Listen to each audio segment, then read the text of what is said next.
Good evening, everybody. Welcome to Three Borders Sports Network, and welcome to John Randall Field here on Three Borders Sports Network. I'm Joe Schreiner, Brian Watson to my right, and we'll let you talk in a minute there, Brian. We'll just kind of reintroduce things here, and we'll get going. Grand Forks Post 6 is visiting here, and they are playing Post 20 here, game number 2, and we're going to have some introductions here and some special introductions as the 11U team is going to be also introduced. And I think we're going to just about ready to turn it over to Mike Rittenauer whenever he's ready. We'll give it over to him, and Mike will have a microphone, and he'll be able to just kind of waiting for the final signals here. Again, welcome everybody to the pregame show here, brought to you by Vaterstad. Welcome to our world of farm machinery, offering Wilrich, Concord, and Wishick branded machinery.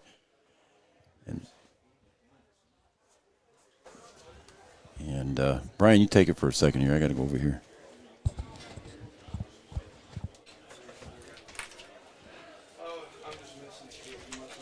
Just waiting for a couple of introductions, special introductions that are going to happen tonight here before the first game. Okay. Wahpeton took the first game from Post 6 earlier this evening. I scored 13-2 in 5 innings. There you go. Thank you, Brian. I had to go help Mike out a second here.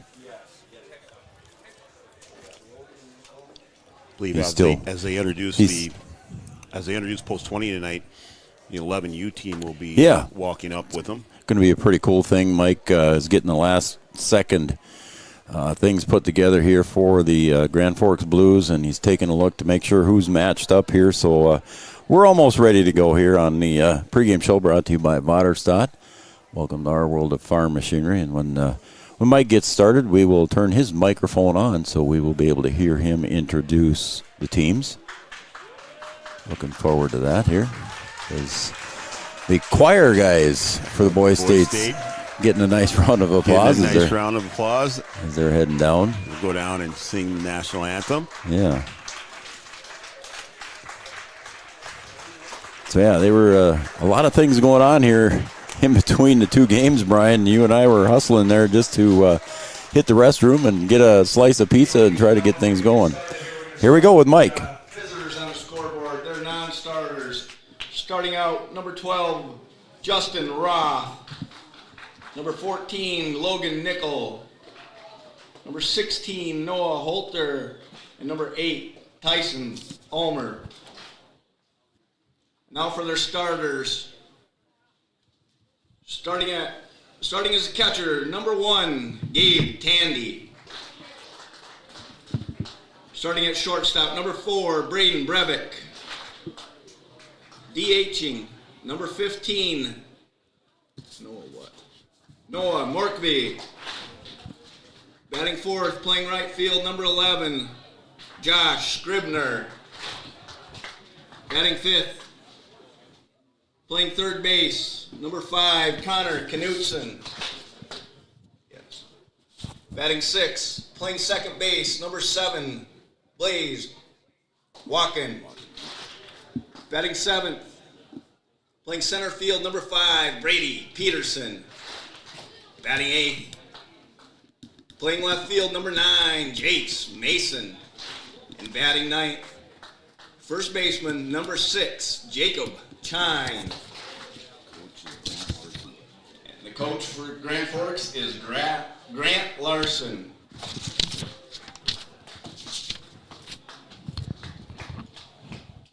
Now we're going to start with Wahpeton's non-starters. And we have a special treat tonight. They have the 11U. They're going to come out and do starting lineups with us. So non-starters, number 15, Keegan Lynch, and his 11U buddy, number 12, Austin Formanak. Number 13, Nick Zock, and his 11U buddy, number 68, Bentley Lane. Number 4, Josiah Brewer, and his 11U buddy, number 43, Jacoby Dodge. Now starting for Wahpeton, leading off, playing shortstop, number 5, Caden Kappas. And his 11U buddy, number 9, Jack Barton. Batting second, doing the pitching, number 20, Tori Ulick. And his 11U buddy, number 17, Ryan Steger. Batting third, doing the catching, Jackson Fleetfoot.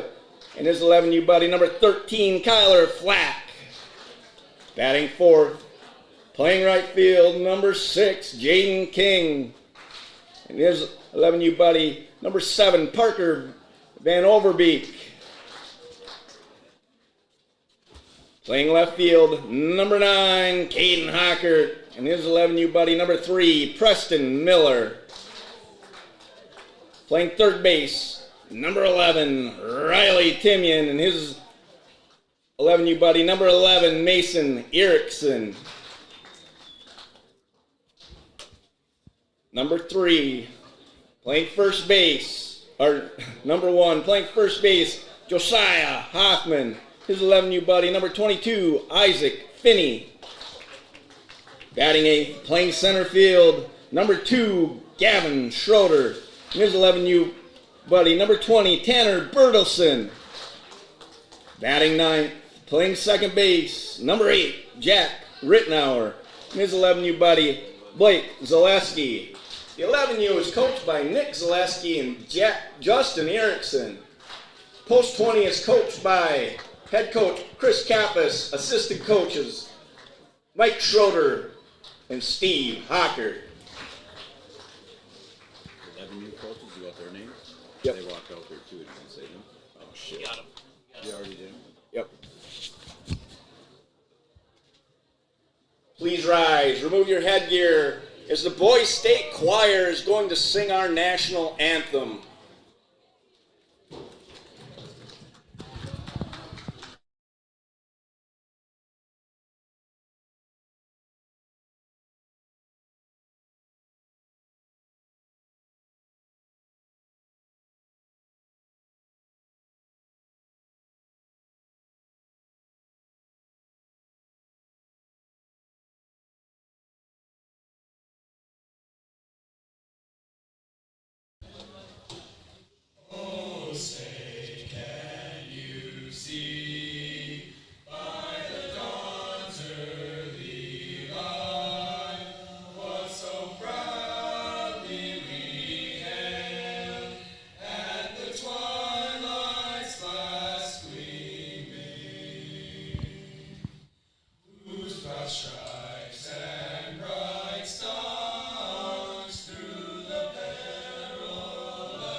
There you go. There's your national anthem brought to you by the Boys Staters of North Dakota, the choir and the group. And I think we're going to have a special first pitch here by the governor, I believe.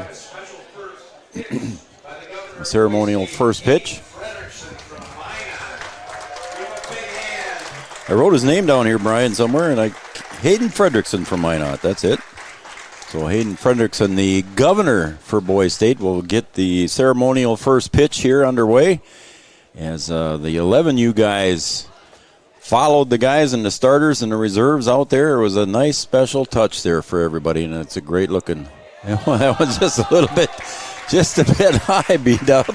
Just a bit outside. Yeah, he had Oliver behind that one. Yeah. I think he hit the bull. Yeah, I think he did. And anyway, that was a good rendition of the national anthem there, and the governor shaking hands with everybody there as he's congratulated by everybody, and we're getting ready to go. So welcome back again here, everybody, to Three Borders Sports Network and the pregame show brought to you by Vaterstad. Welcome to our world of farm machinery. We had Mike Rittenauer do the starting lineups, and those were brought to you by Thrivent and Will Ulick. Thrivent, what are you invested in? Thrive with purpose. And Mike did the starting lineups here, and again at the same time he introduced the 11U team, and we're just about ready to go here. And just again starting for Wahpeton here. I don't know who the starting pitcher is for Grand Forks. It was not listed on their card. They're using a designated hitter here. I'll go through it. It's Gabe Tandy batting first and catcher. Braden Breivik is shortstop. Noah Markvey will be the designated hitter. Josh Scribner will be the right fielder. Connor Knutson will be the third baseman. Blaze Walken will be the second baseman. Brady Peterson is the center fielder. Jace Mason is in left field, and Jacob Chine is at first base. There's your starting lineups for Grand Forks. Again, it's Tandy, Breivik, Markvey, Scribner, Knutson, Walken, and Peterson, Mason, Chine. For Wahpeton, it's going to be Caden Kappas leading off and batting first at shortstop. Then it's going to be Tori Ulick, and he will be the starting pitcher for Wahpeton. You can see him out there taking his warm-up pitches as we speak. And then batting third will be Jackson Fleeflit. He'll be at catcher. Jaden King will bat fourth in the cleanup spot for Wahpeton, and he will be in right field. Caden Hockert will be in left field here to start the game, and at third base will be Riley Timian batting sixth. Josiah Hoffman will be at first base. He will bat seventh here tonight in game 2. Gavin Schroeder will be over at center field here, and he will bat eighth. And then batting ninth will be Jack Rittenauer. Jack Rittenauer will be playing second base for Wahpeton here in game 2. Again, I don't know the pitcher's name here. I couldn't see it on the, it wasn't designated in the lineup card for Grand Forks. So we're just about ready to get going here with pitch number 1. Again, Gabe Tandy leading off here for Grand Forks in game number 2. And the first pitch is delivered, is just outside for a ball. 7:41 first pitch, 7:41. So a little bit late here, but we're not too bad, Brian. A little extra activity going on, so. Yeah. And a little ceremonial first pitch and a special rendition of the national anthem. Our game time temperature for game 1 was 79 degrees, and right now it's 76. And the wind still looks a little brisk out there, as that one's called strike. It's 2-1. Yeah, still breezy, some kind of blowing in. Yeah. A little bit. Still kind of shifting out to left field. Swung on and missed, and the count goes to 2-2 now. Tori Ulick on the mound. Fleeflit behind the plate, of course. A really nice evening to play baseball. Not too hot out there. Yep. You know, sun's starting to go down and very comfortable. Moving around, nice and comfortable out Swung there. on, pulled down to Timian underneath his glove. He couldn't quite make the same play he did in game 1. If you hadn't seen that play yet, you got to go back and watch it on our YouTube channel, folks. Riley Timian made a great play there, but that one was a base hit. Yeah, good effort there. Tried to get it lay out for it a little bit, just under his glove. Just not able to come up with it. Good hustle there by Timian at third base. As you can see by the Brian's camera shot there, a lot of home plate is in shadows. Tori on the pitcher's mound is still in sunshine, and first base is in shadows. I think some of the trees that they've removed may take away some of that shade. Ulick delivers that one, a call strike. So the first runner is on for Grand Forks here. Tandy is on, and that brings up Braden Breivik, the shortstop. See if the Blues can bounce back here in game number 2. Fell in game number 1. A 10-run rule. There's another one to Timian. He'll backhand that one over to second, and he pulled Jack off the bag there with the high throw, so everybody's safe on an error over by Riley. So unfortunately, Riley got that one a little bit up too high. Yeah, the first part of that was great. Little backhand play right there at third, and just came out of that quickly, and the throw was high. That's going to bring up Noah Markvey. He's the designated hitter. Noah Morkby. I'm waiting for you. You say designated hitter, and then I'm waiting to hear Chili Davis after it. You know, I mean, I don't know. Just what comes to mind. That is pretty cool when you say that. Oh, and there they got it. Oh, and it just... They had the play called there, and the wheel turnaround by Ulick back to second base there, and Jack tried to put the tag down just a little bit too quick. Yeah, just a little too quick there. Almost had him. Yep. It would have been a great play there by the guys, but just didn't quite work out that time. And this time, the hitter, Markby, does kind of pull the bat out like he's going to square up to bunt, but pulled it back in a hurry. 1 ball, no strikes. Again, runners at first and second here. A single and an error. And again, the pickoff move back to second base. And this time Jack puts the tag down, but a little bit too late. It's underneath there. Trying to really keep him honest there at second. Post 20 got themselves out of a little bit of a jam a couple times in game number 1. So the Blues here with runners on here early with nobody out in the top of the first. Jackson kind of walks halfway out to the pitcher's mound to talk to his pitcher a little bit and give him a little encouragement.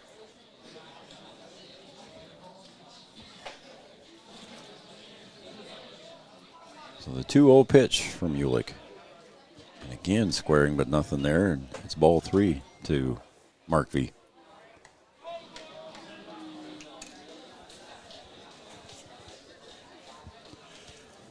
So the wind's still blowing right to left pretty much.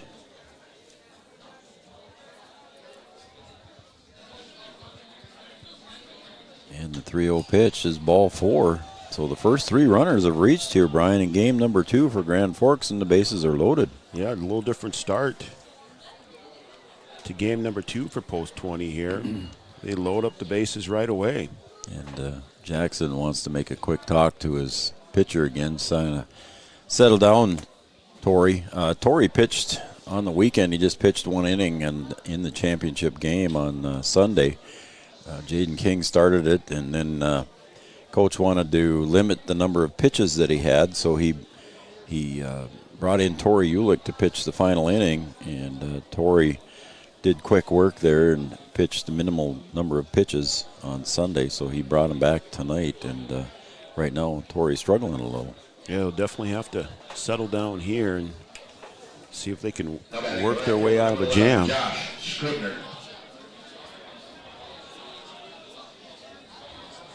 So Scribner at the plate. Ulick fires a strike. So off to a good start there against Scribner with the bases loaded. The first ball strike there. Sorry about that, Brian, and fans. I had to tend to something here. That one's lifted up to the left field side. Hockert drifting way back, and it lands on the warning track out of his reach. 1 run will score. Here comes run number 2, and that is just a long single. But it's a 2-run single for Scribner. Yeah, that ball lifted high in the air, like you said, Joe, and with the wind the way that it is, it's just hard to get a good beat on it and figure out where it's going to come down. And Hockert all the way back to the track before that thing comes down and just not able to catch up with it. Just carried out there. It did, boy, and Hockert kept going back and back and back, and he was on almost to the track, but it landed right behind him yet as he was getting back there in a hurry. That's going to bring up Connor Knutson here with nobody out yet. That one's fisted off the first base side. Hoffman will pick it up, step on the bag, and look for everybody else, and no other play is there, so 3-U on that one.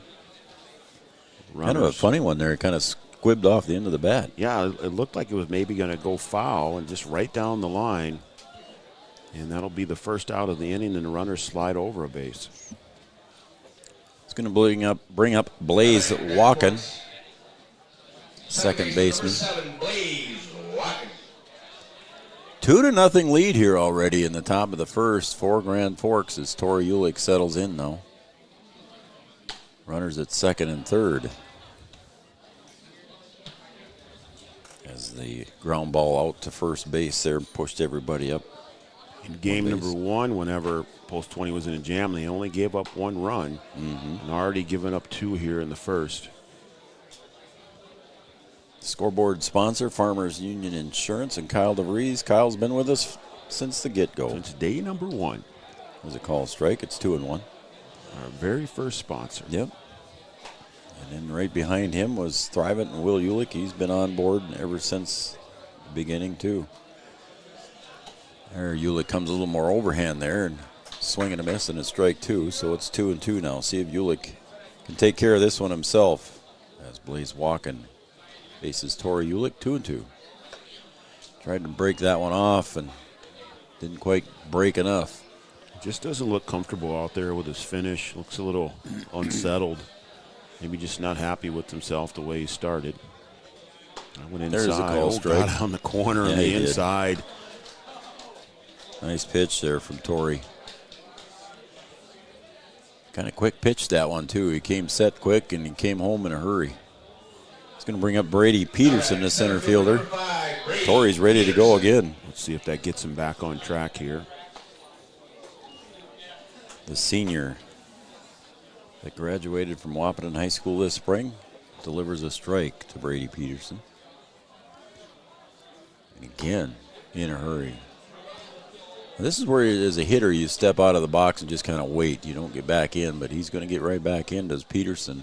And Torrey's ready to go, too. Yeah, he's just letting the pitcher dictate to him. Yep.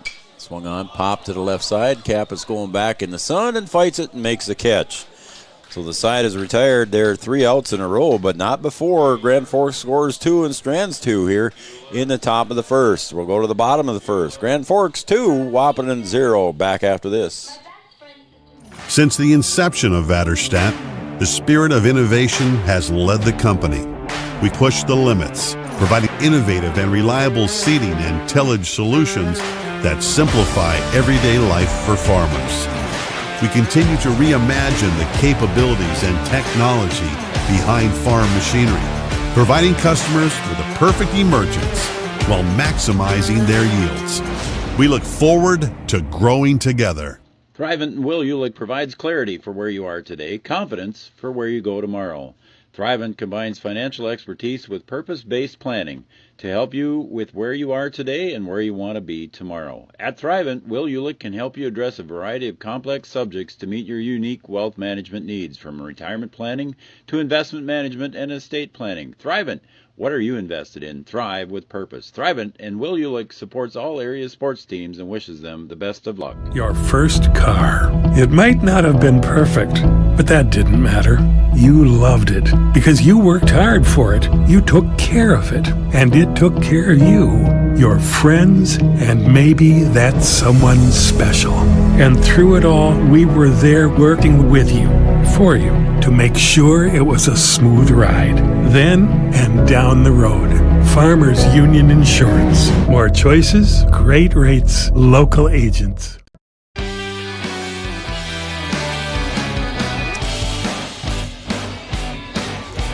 Well, B-Dub, I think we figured out who the pitcher for Grand Forks was. We got to see him when he came out onto the mound, and his number is 18, and that is Landon Lima. So Landon Lima comes in to pitch here game 2.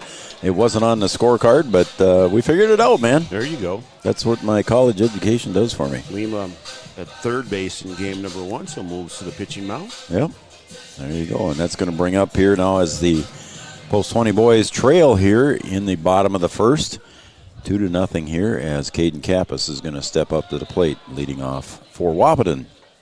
Thanks, everybody, for tuning in and joining us here on Three Borders Sports Network. Game number 2, Boys State night here at John Randall. American Legion Baseball is low for ball 1. Had the Boys State choir sing. 11U team. 11U team went out. There's a ground ball to second. And backhanded over there by Walken. Couldn't quite come up with it. And Kappas takes a big turn, so he'll reach on the air. You know, Post 20 trying to get a little payback here as kind of go tit for tat there. Yeah. The first hit. Yep. 4 post 6 go underneath the third baseman's glove for Wahpeton, and now this one under the second baseman's glove. Yep. Tori Ulick steps up for Post 20.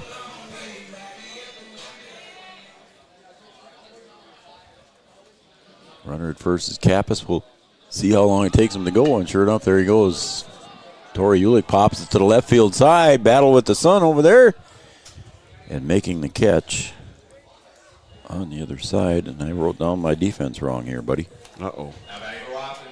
Why did I do that? I'm not sure. Okay, just hang on here. I know that you can erase it or scratch it out or something like that. I mean, Walking. It's probably going to be scratched out at some point. Let me see so. here. Yeah, I got to do it here somewhere. Mason was in left field full. Fly ball to Mason. I wrote down Hockert in left field, and it's like, oh, that's not right. Hockert's not playing both sides of the ball. I don't think that's legal. I don't think so. So my fault, folks. That fly ball was to Mason in left field, so the first out is recorded.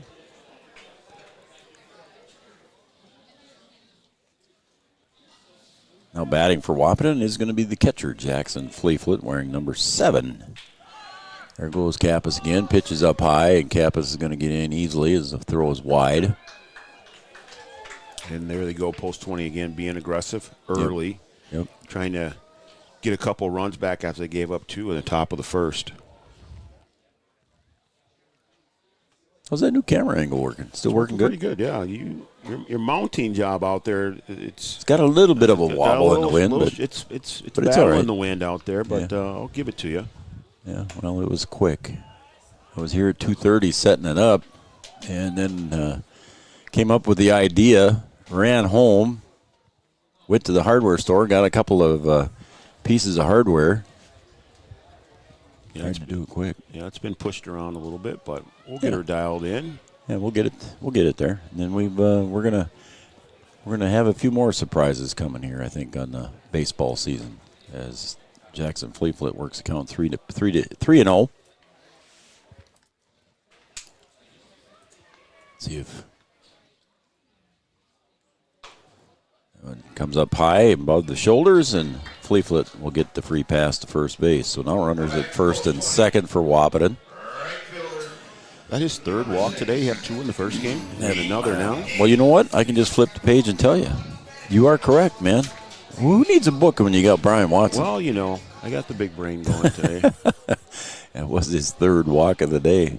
Jaden King, what he hit in the first game, he man. jacked one over the left field fence in How game about number that? 1. How about that? Let it ride. I shook his hand there in between games, and he had a big smile on his face. Yeah, I'm sure he did. Yeah, he did. He's like, hold my bat. I'll be back in a second. I saw his dad also during the thing, and I said, how about that? And he said, that was pretty cool. I said, did you get out there and get the ball? And he said, you darn right I did. So Mike came away with the ball for Jaden on that home run. There you go. It'll be in the treasure chest there for a while. Put that one in plastic. That one comes up high.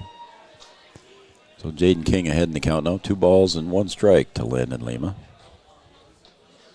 The wind's still blowing good out there. You can see the dust kicking up.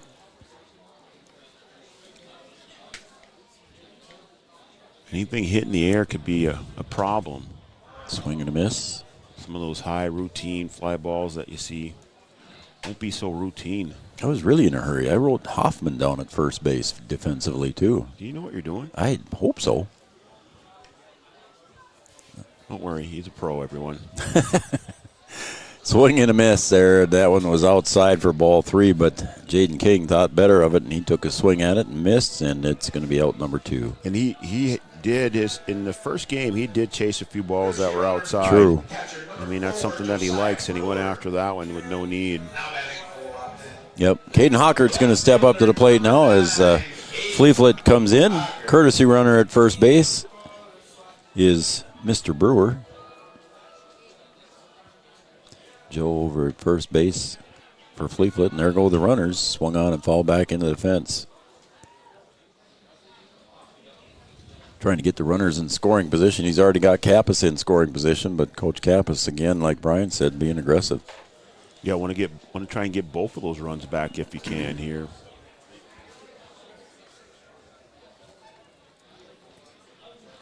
The 0-1 pitch. Swung on, followed right back toward you. Now, if we were across the river, that one would have been right in the press box. Yeah, it would have. Umpires for game 2 behind the plate. Jeff Morrow on the bases. Josh Nordic, and there go the runners again. Swung on and missed. Strike 3. And that will retire the side. So Wahpeton threatens there, but they don't get any across. They leave 2. We're going to the top of the second. Grand Forks 2. Wahpeton 0 on the Farmers Union Insurance scoreboard. Back after this. Insurance is an important safety net for your family, your home, and your business. Carlson Family Insurance Agency is your local auto owner's insurance provider. At Carlson Family Insurance, they work for their clients, not the companies. Customer service and satisfaction is their #1 goal. Give Carlson Family Insurance a call for all of your personal, farm, business, and crop insurance needs. 701-672-6002 or at cfiagency.com.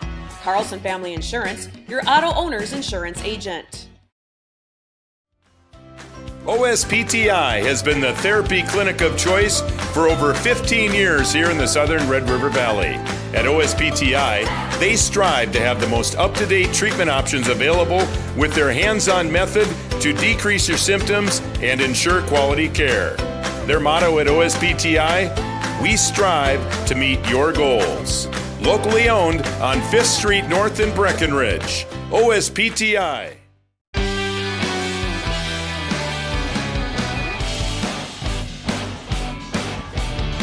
You won't let me touch any buttons anymore, will you? I got everything under control over here. You do, man. Everything's flowing nicely. Awesome. At least So, Madison would let me run the soundboard a You little just bit. write in the book over there and, All right. talk. Okay. Jace Mason steps up to the plate.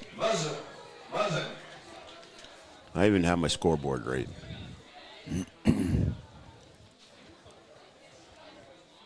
That's good. Yeah. Yeah. That one sails up high. I believe it's 1 ball, 1 strike. And Yuke's just got to stay confident out there. You know, Yep. he misses one. You can see the body language. He's not happy with it, but you're not going to get every one. Swing and a miss. But you've just got to go out there and throw with some confidence. 1 and 2.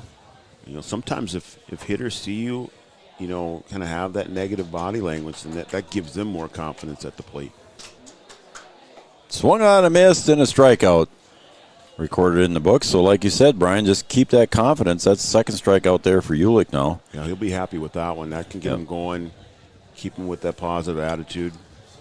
And now he's got Jacob Chine at the plate here. Again, Ulick's second strikeout recorded here. So that one sails up high there. Just kind of let that one go a little early. Chine started on the mound in game number 1. Mm-hmm.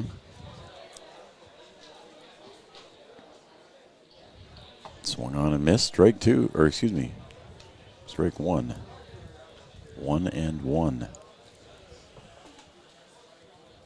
Again, Ulick working quick.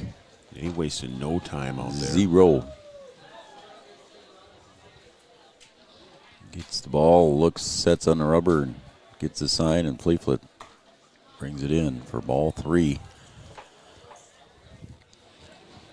And sometimes maybe you can get into too much of a quick pace for yourself, and you got to step off and just kind of give yourself a break. I was going to ask you, Joe, you as a pitcher, you know. Absolutely. You know, he's rolling right along, trying to move at his pace, but when it's not working, do you step off and then, you know, go back to fundamentals and take your time with each pitch then? As ball 4, and Chine will get the free pass. Yes, I would agree, Brian. You know, sometimes that quick pitches aren't going to work for you. You got to step off the rubber, slow yourself down, talk to yourself, and just say, all right, let's just take your time now and relax. And he's kind of doing that right now as Gabe Tandy comes to the batter's box. He's taking his time getting in, too. So we'll see how quick Torrey sets here. Just got to try and find your groove. A pitch. Again, that breaking pitch just like it didn't work for him. Yeah. And the wind is still going, not as strong as it was before. We saw the pitchers have some trouble in game number 1. Yep.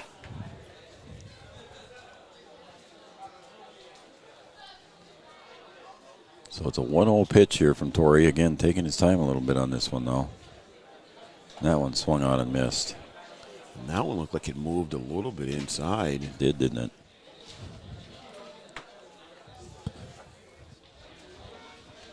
Over at first base is Jacob Chine. Leadoff hitter Gabe Tandy at the plate facing Tori Ulick. 1 ball, 1 strike. Oh, and that's just off the top of Hoffman's glove. Going to go off over to the right field side, and he's making a big turn at second. He's going to head to third. Hoffman's throw over to third. It was a good throw, but just a little bit too late, and all the way over to third base goes Chine. And just, we've seen Post 20 just play some clean baseball, and now just off to a bit of a slow start here. They're going to need to clean it up. They won comfortably in game number 1, but that game's over, and that doesn't matter. Yep. And Post 6 looking to get a little bit of revenge here, and only 1 out here in the second, already up 2 runs, looking to add more. And the infield is on the grass defensively here for Wahpeton. Coach Kappas brings him in. That one sails up high, and it's ball 3. Again, Ulick struggling a little bit here. Just got to put him over the plate, get him swinging, get the defense going. And it hit him on the elbow. Would have been ball 4 anyway, but I think it hit him on the elbow and it went wild. So let's see if Coach Kappas is going to let the senior work this one out on his own, or if he's going to go out and visit with him. His catcher is going to go out and have a couple words with him again.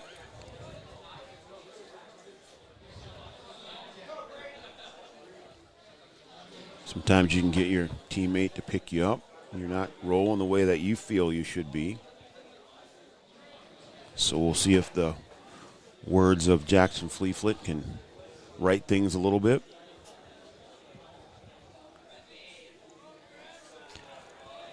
So runner at first base. The pickoff move over there is Tandy. And over at third base is Chine.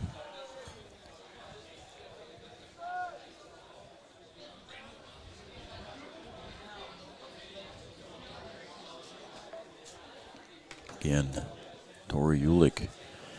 There's 1 out on the board, so Wahpeton looking to maybe try and turn one here. There's a bunt. There's some bunts there. The runner will go over to second. I think it was a foul, wasn't it? Or not? It was not. I thought I heard a foul tip there, but it must have hit Jackson's glove and went down to the ground. Yeah. So the runner advances to second anyway. It looked like he made contact, and it just came That's straight what I down thought. off the bat. That's what I thought. And there's a base hit.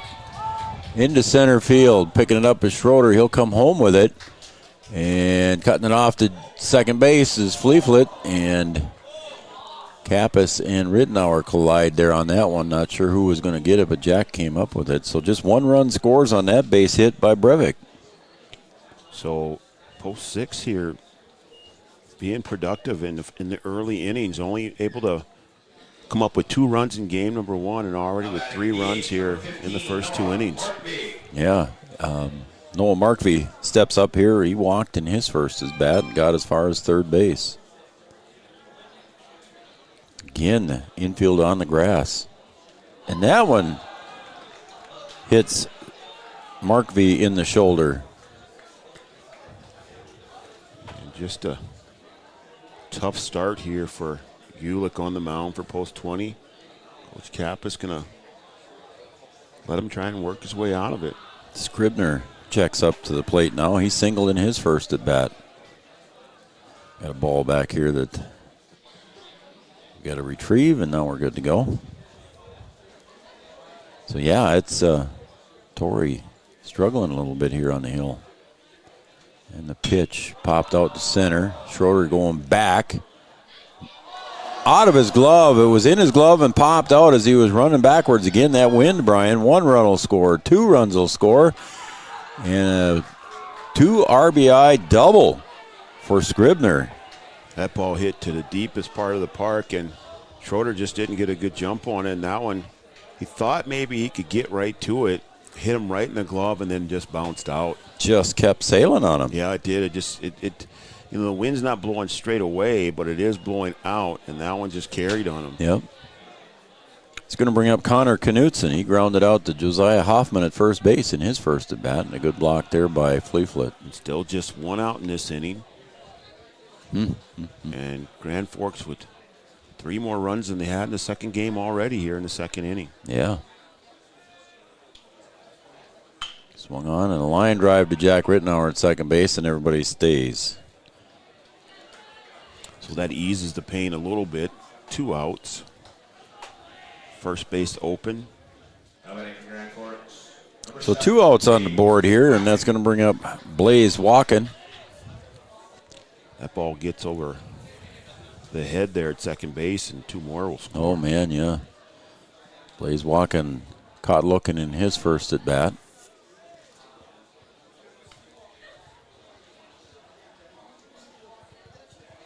You see Jack and Caden coming in there to back up the throw from the catcher to the pitcher. Just a little bit too low. Ball 2. Just want to keep that runner at second honest there, not let him get a huge lead.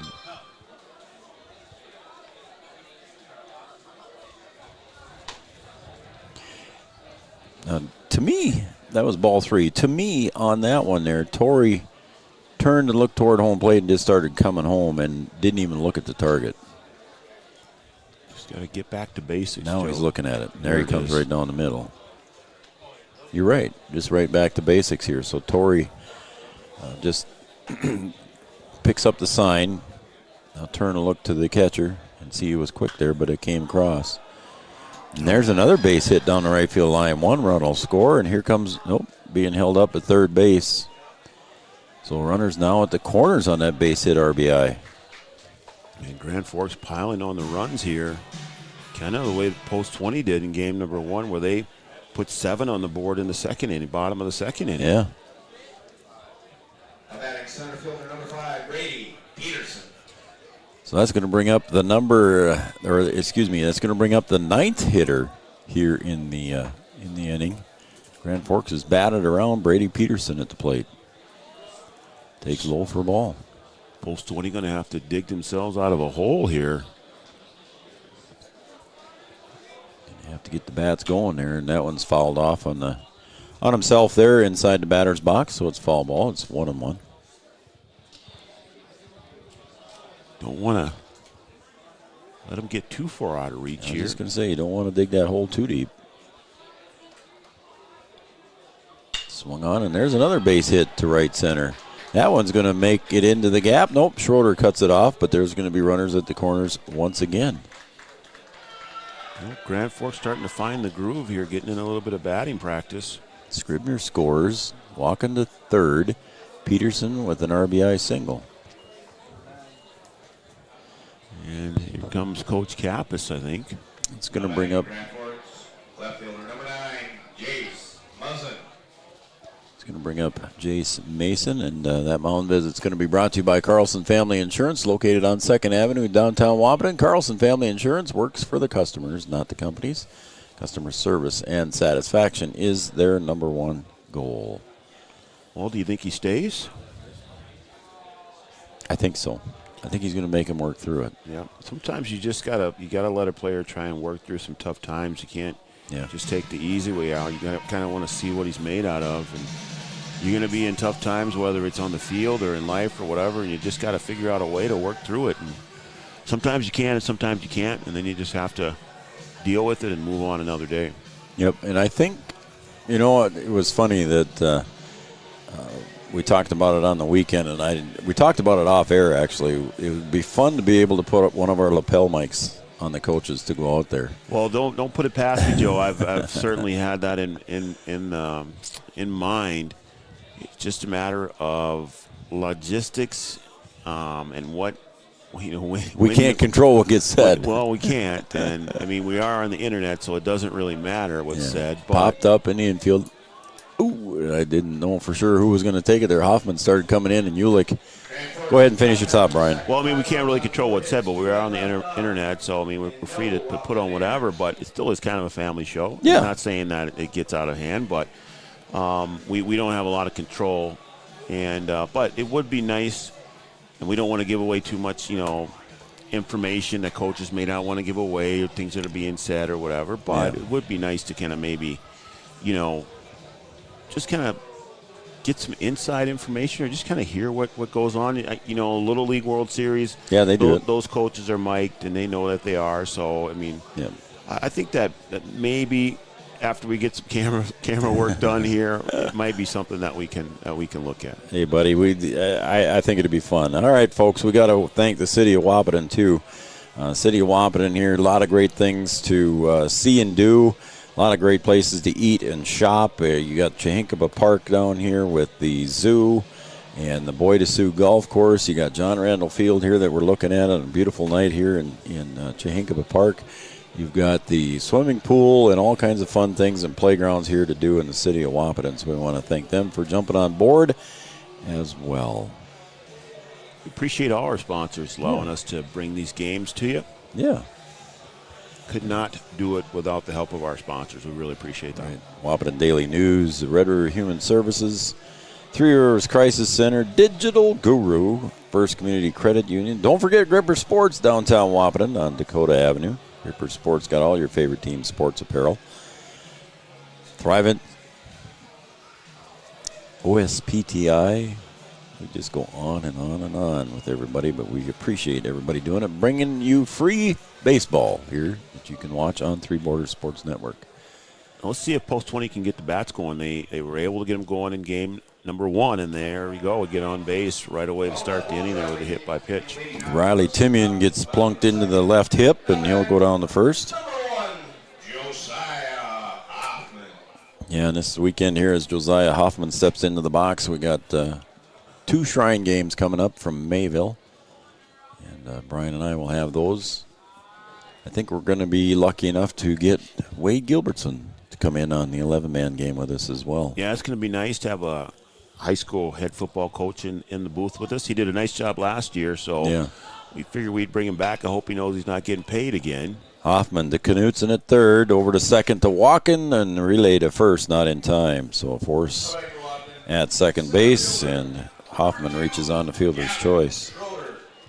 But certainly nice of him to join us again. We really appreciate that. Yeah, he said that last year when we thanked him and he left. He said, "Well, I said we hope maybe we'll get you back next year." And he said, "I hope I'm coaching next year." They had a fine season at Wahpeton High School. They did. Yep. Now batting for Wahpeton is going to be Gavin Schroeder. He fouls that one off his foot, stays in the batter's box. 0-1.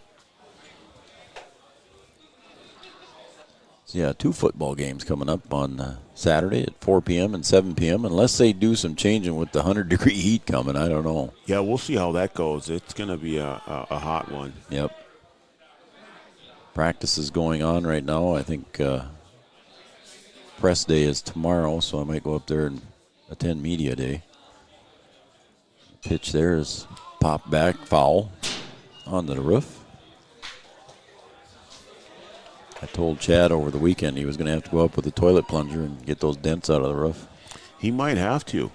I mean, there are a couple up there. Yeah, 0-2. There's another pull to the shortstop, Breivik, and he bobbles it, and everybody's going to be safe.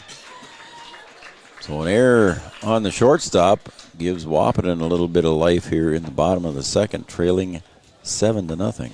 Yeah, we saw a little bit of that in the first game where a couple miscues by the Blues turned into some extended innings and some runs for Post 20, and we'll see if they can kind of stave this off at a 7-0 lead and not let Post 20 back in it. Yeah, just chip away at it for Wahpeton, and like you said, just Grand Forks, they're just hoping to hold them at bay.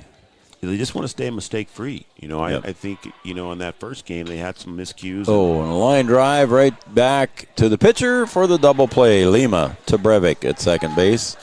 And just that quick, Post 20 takes themselves out of the inning. We'll take a break, too, as well. We're going to go to the top of the third. Grand Forks leading Wahpeton 7-0. We'll be right back.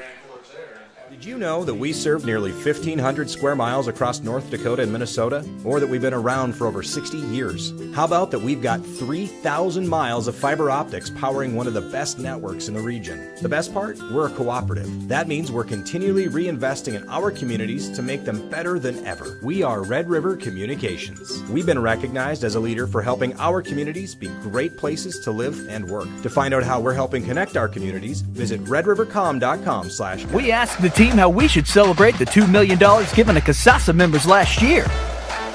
Dana wanted us to hire a marching band. Amanda thought that we should drop 2 million balloons. And Kevin, well, Kevin always wants to use the money gun. Steve thought, well, what if we just said it? Last year, First Community Credit Union gave $2 million in CASASA rewards. Join in the celebration with your CASASA account and start earning your money back today.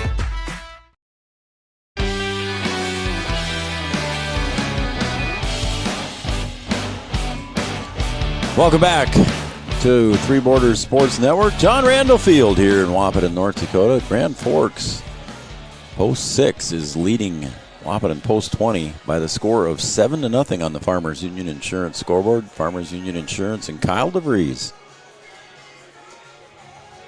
Thank him for being our scoreboard sponsor since day one.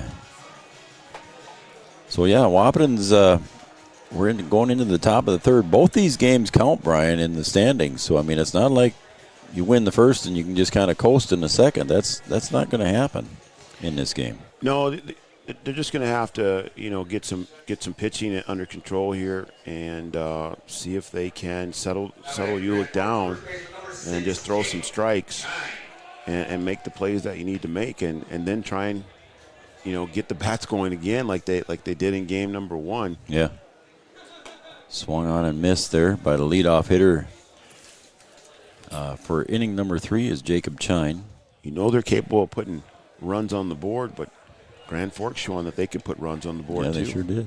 Strike 2 called. That one's inside, but Chine fights it off with a fist, and he'll get it right down the baseline for a base hit. Just down the first baseline. And he'll get it in for a hit. So the number 9 hitter coming through for Grand Forks. So everybody coming through with hits. And that ball way in on the hands. Yeah. Able to turn around. That hurt. And put that thing in. That's a stinger for sure. And just falls fair on the line. Mm-hmm. So now that brings up the top of the order again. Is going to be Gabe Tandy.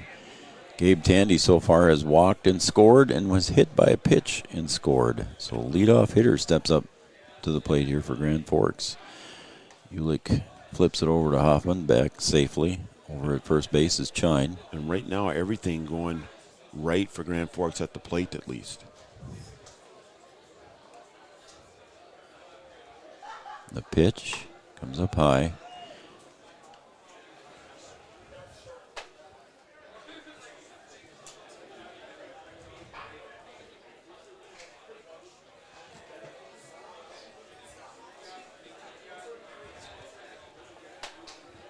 Ulick looks set to deliver the 1-0 pitch. Call strike at the knees. 1-1.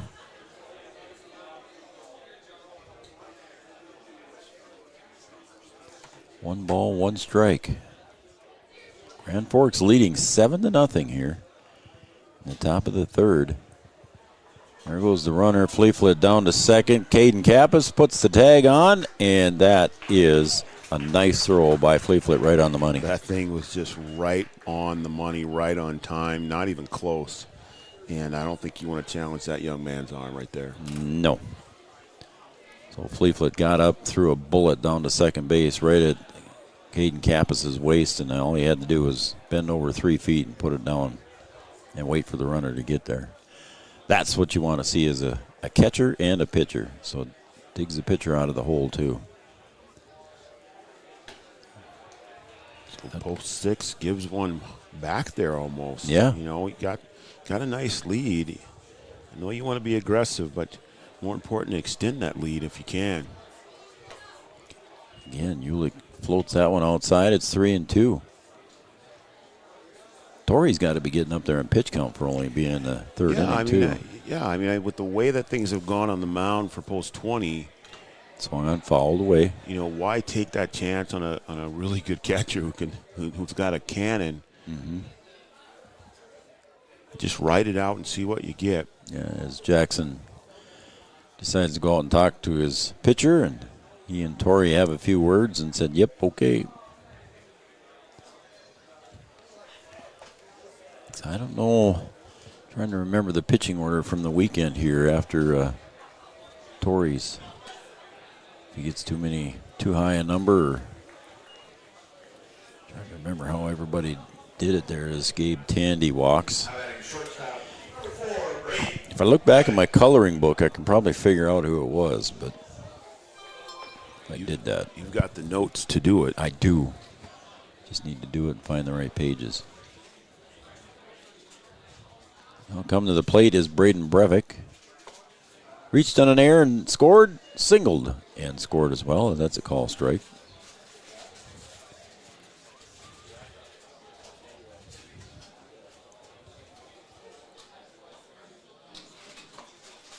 Ooh, almost thought that one broke down. That was stayed a little high. It looked like a good pitch and just died a little too late. 1 ball, 1 strike. Runner over at first is Tandy. Swung on and fouled back. We appreciate everybody joining us here on Three Borders Sports Network, and we might even have some folks watching on Red River Communications Channel 125, that's right. Our own dedicated channel. Ulick set to deliver the 1-2. Jackson tried to frame that one. This is a little bit too far out. Tried to bring that one back in. Not going to fool the home plate umpire. Nope, 2-2.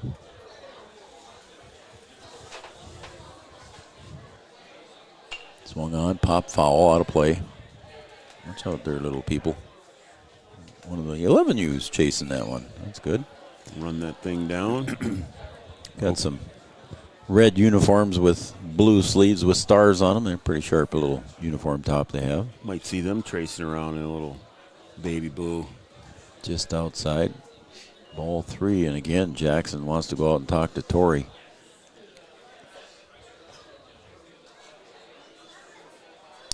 Not sure. Well, Jackson saw something there and wanted to tell his pitcher that we're just slowing down a little bit. Full count. The pitch swung on, pulled to Capis short. Flips to Rittenauer for 1, over to first. In time. Double play there for Wahpeton, and that's going to end the inning. 3 up, 3 down here in the top of the third. We're going to go to the bottom of the third. Grand Forks 7 on the Farmers Union Insurance scoreboard. Wahpeton 0. Back after this. Red River Human Services Foundation provides services to people with disabilities, which enhances their quality of lives and enable them to live, work, and develop relationships in their communities.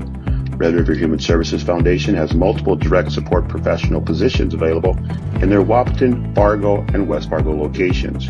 Job opportunities include flexible scheduling, competitive wages, on-site paid training, and life experience. Voted #1 place to work for the past 5 years, join their team and apply online at www.rrhsf.org. Red River Human Services Foundation supports all local area sports activities and wishes everyone the best of luck. Founded in 1972, Mindak Farmers Cooperative is owned by nearly 500 sugar beet growers and has a rich history of sweetening life in the Red River Valley. Join Mindak's team today. In addition to an excellent pay and benefit package, they are currently offering a $2,000 sign-on bonus for all full-time positions, which includes sugar loader, packager helper, extra gang, and yard person helper. Entry-level starting wage in the factory is $19.73 per hour. Apply online at mdf.coop/careers or contact Denise at 701-671-1338.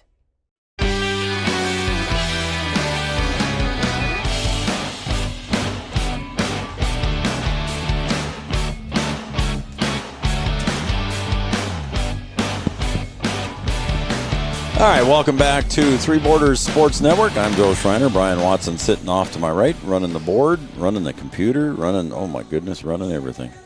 The camera's going, microphone's going, I don't know, scoreboard going. It's working. It's working.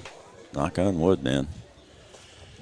Welcome back again. Here we're going to the bottom of the third. Leadoff hitter Caden Kappas is going to lead it off here for Wahpeton, facing Landon Lima. Landon Lima so far has shut down Wahpeton, and Wahpeton so far, Brian, with no hits. They're hitless so far here through 2. Oh, Lima means business. Wahpeton so far has left 3 runners on base. And I've got 2 errors committed here by Grand Forks. Lima set to deliver. Kappa swings, and it's fouled back to the pads. Joe Brewer flies after that one. Loses his hat. That's how fast he is. That's how fast he is. Tori Ulick on deck. Kappa swings, pops that one up the center. Peterson looks like he's got it gauged. Backs up a couple steps. That one, again, the breeze might have just took him back. He thought he had it gauged, and then he backs up about 3 or 4 steps. Yeah, I mean, we haven't seen like any routine, if you want to call them routine fly balls. You know, the fielder will start to move to a spot and think that that's where he needs to be, and then about halfway there, it's like, oh, I gotta get deeper, and the ball just carries funny. Yeah. I mean, it's just not an easy catch out there. Tori Ulick steps in. See if he can help himself out here. Takes outside, ball 1. And I'm not saying this in a negative way, but Landon Lima is not overpowering on the mound. I mean, he does throw a good fastball, but I mean, I know these guys have seen harder pitches, and again, that's not a knock on Lima. No, but I mean, he's working the plate. I mean, he's not like, I mean, here he's not really putting anything in the strike zone until he needs to. Not really throwing anything, a big meatball right down the middle. 3-0 pitch. There's a call strike. There it is right there. That one on the edge, too. One that you got to just, I don't know, maybe that's outside, but he's just working the corners nicely. Yeah, I think Tori's a little frustrated there, too. He bats that one off over into the parking lot. I think Tori was a little frustrated there in that 3-0 pitch, and he thought it was low, I think. And Tori probably just frustrated that he's not pitching as well as he should be. Yeah, I think so. I would agree with you. 3-2 pitch. He hits that one off the shortstop. Breivik picks it up over to first and gets Ulick by a step over to Chine. Because Ulick had a really nice game in the game 1 at the plate. And a little different here in game number 2. It's going to bring up Jackson Fleeflet, the catcher. He walked in his first at bat.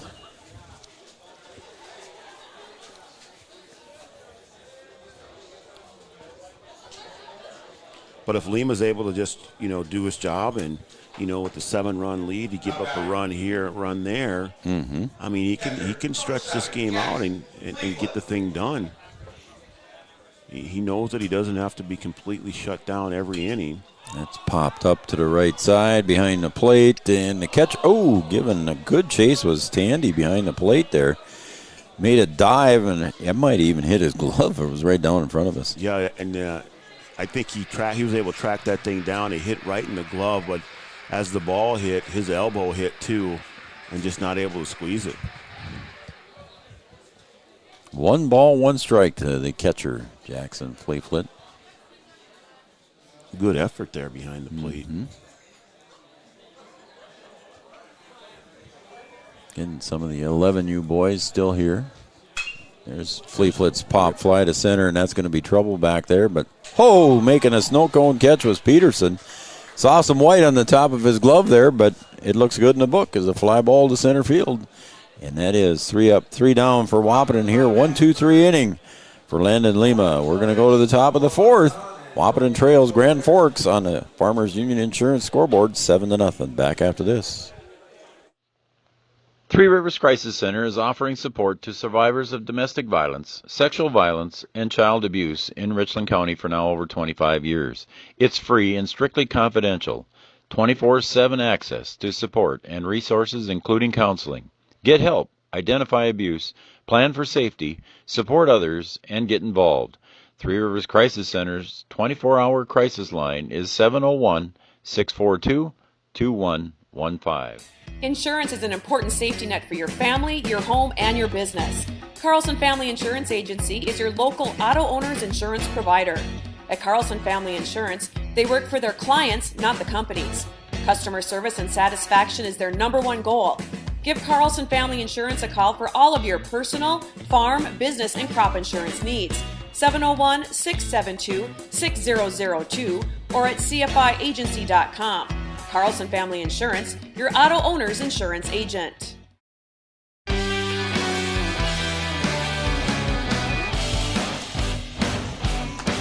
All right, we're going to the top of the fourth. Grand Forks still leads 7-0. I lost my muffler on my microphone, man. I was just looking for it, but I didn't see it. I don't know if it's in the bag, and have I been all night without my muffler on my microphone? Who knows? What am I doing? Maybe that's why you're coming through so crisp and clear. Yeah, for sure. Who knows? Who knows? Noah Markvey, the designated hitter for Grand Forks, stepping up. Facing Tori Ulick, and that's pop foul. That'll be out of play. The lights start to come on here at John Randall Field.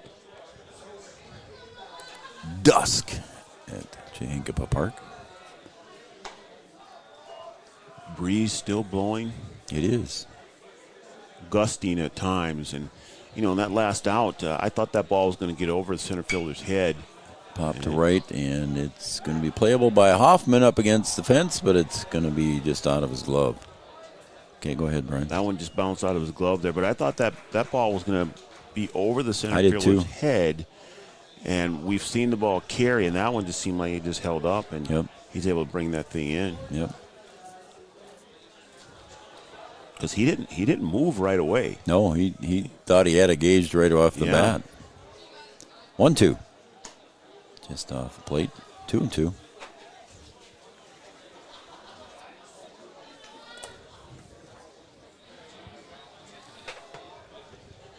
Comes up high. It's 3-2 as Ulick shakes his head in unhappiness, let's call it. Full count now to the hitter, Markvey. He's going to ground that one over to Hoffman at first, and he'll just take 2 steps over and retire Noah Markvey on the ground ball. Yeah, I mean, even though, in Tori's mind, he feels like he's not rolling very good. He didn't give up any in the last inning. All right. And you just got to stay with that. Yeah. Forget about what, the 7 runs or whatever, and worry about what's in front of you. It's going to bring up Josh Scribner. Blowing away. It's ball 1. And the boys' staters still hanging out over here. Yep. Try and give them something to get riled up about. That one sails up high for Ulick. It's ball 2, 2-0. And it's okay to be, a little upset with yourself if you're not performing the way that you think you should be. Okay, but you can't let that turn into frustration. Once it gets to frustration, then it becomes an issue. Mm-hmm. 3-0 pitch. And that one sails up way over the head of Fleetfoot for ball 4. Going to bring up Connor Knutson. Rounded out to Hoffman at first base in his first one, and then he had a line drive to Jack Rittenauer in his second at bat. Let's see if the Blues try and test Fleetfoot's arm again. I don't think so, in my humble opinion. I think it would have to be the perfect play if you are going to do it. Yep.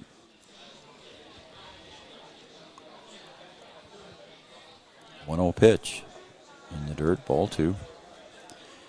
Or it'd have to be a pitch like that where it was in the dirt, and you got lucky there that Fleetfoot didn't grab it right away. Right. 2-0. Strike. 2-1. Breckenridge baseball post 53 tomorrow. They'll take on DGF in one game at 6:30 right here on Three Border Sports. Outside for balls, 3-1. Well, Troublemakers just walked into the ballpark down there. Oh, a lot of your Lady Husky players. Just see my daughter down there. No. There's a base hit to right. King's going to pick it up and get it back in a hurry, and everybody is safe. So base hit there, and I think Coach Kappas is going to come out for a mound visit. Brought to you by Carlson Family Insurance. Stop down and see Eric Carlson at Carlson Family Insurance, just off of 2nd Avenue in downtown Wahpeton. Customer service and satisfaction is their number one goal, and he's going to grab the ball from Torrey, and we're going to have a pitching change and a call to the pen. We'll take a break, and we'll come back, and we'll let you know who's coming in right after this. Insurance is an important safety net for your family, your home, and your business. Carlson Family Insurance Agency is your local auto owner's insurance provider. At Carlson Family Insurance, they work for their clients, not the companies. Customer service and satisfaction is their number one goal. Give Carlson Family Insurance a call for all of your personal, farm, business, and crop insurance needs. 701-672-6002 or at cfiagency.com. Carlson Family Insurance, your auto owner's insurance agent. OSPTI has been the therapy clinic of choice for over 15 years here in the southern Red River Valley. At OSPTI, they strive to have the most up-to-date treatment options available with their hands-on method to decrease your symptoms and ensure quality care. Their motto at OSPTI, we strive to meet your goals. Locally owned on 5th Street North in Breckenridge. OSPTI.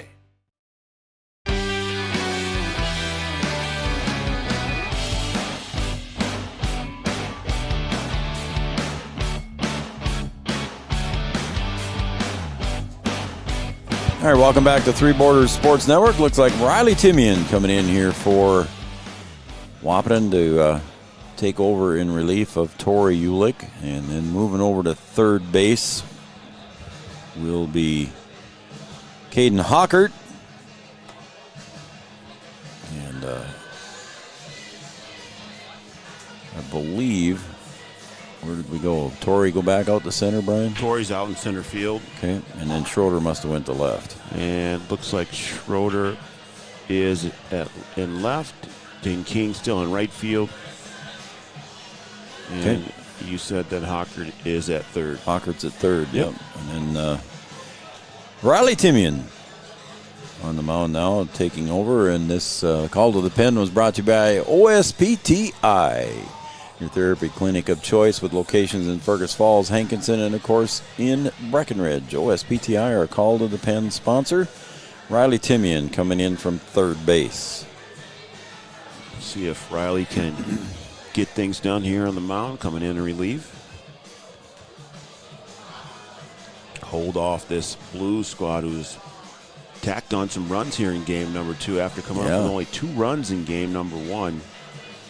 And Lima doing a great job on the mound for post 6, holding Wahpeton scoreless so far in this thing after they put 13 on the board. Did your daughter go over and sit with the Boy Staters?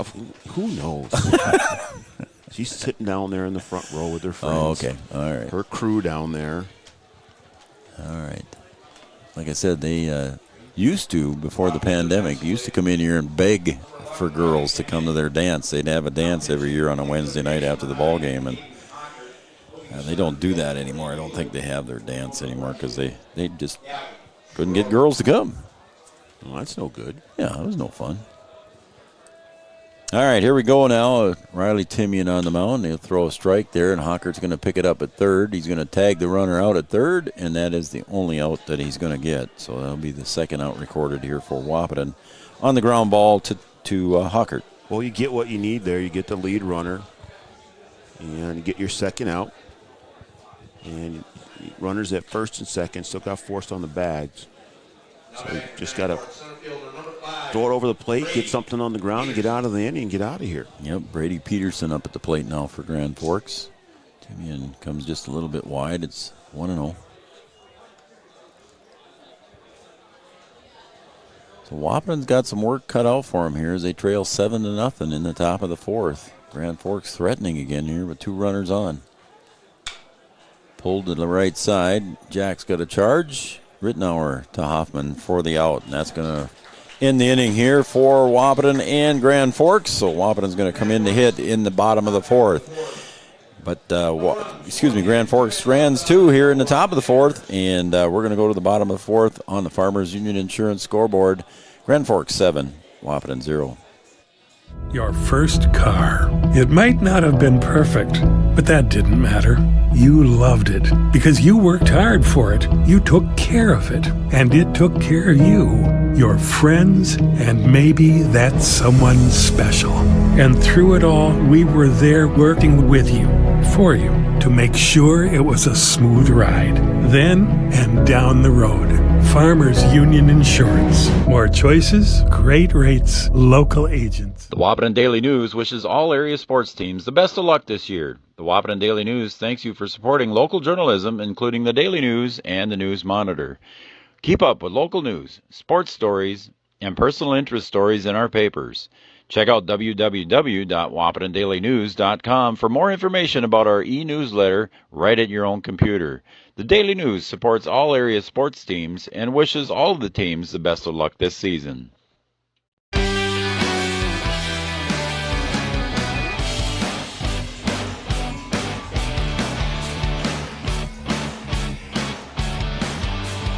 Welcome back to Three Borders Sports Network. I'm Joe Schreiner. Brian Watson here running the board and the computer and doing all the camera work, man.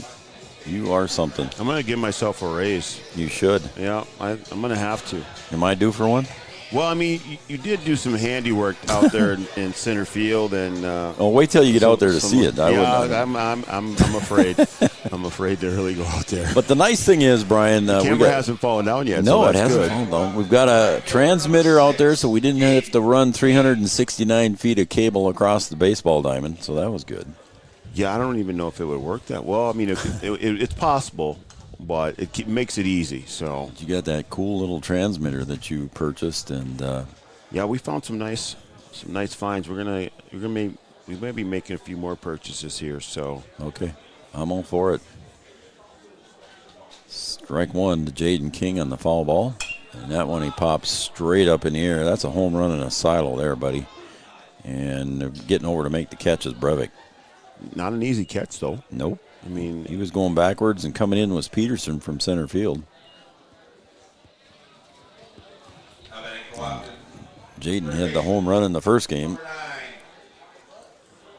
Caden Hockert, he struck out in his first at bat. And here's how it's going for Wahpeton here. When you get these guys, Caden Hockert batted in the first inning. It's now the fourth inning, so there's 3 innings in between the at bat. So you know that Wahpeton hasn't been hitting the ball very well. There's still a goose egg up there in the hit column. Well, the reason for that is Lima on the mound. He's Absolutely. just doing a great job out there.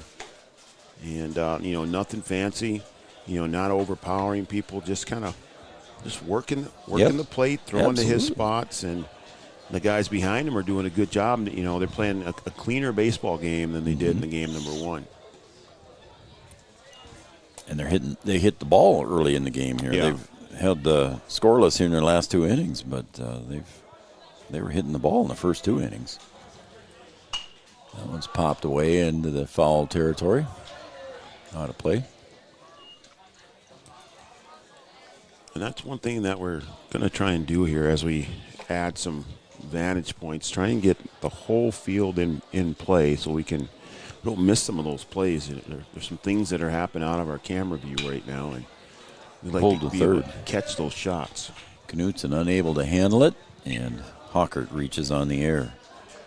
Yeah, I'm looking forward to that too.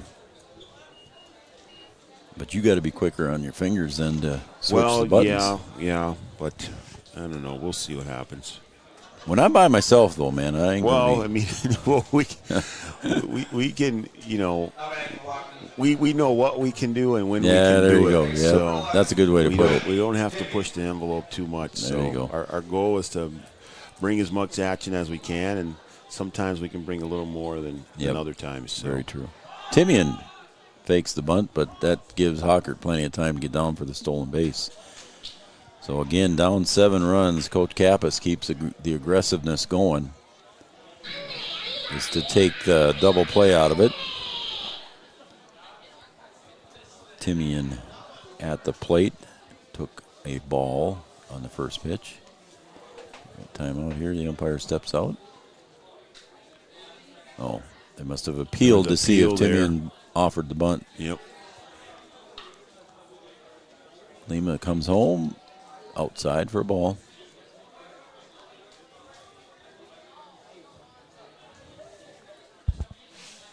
A nice crowd down the first base side. Nice crowd underneath the canopy here tonight. Timian swings on that one. It's going to back over the canopy.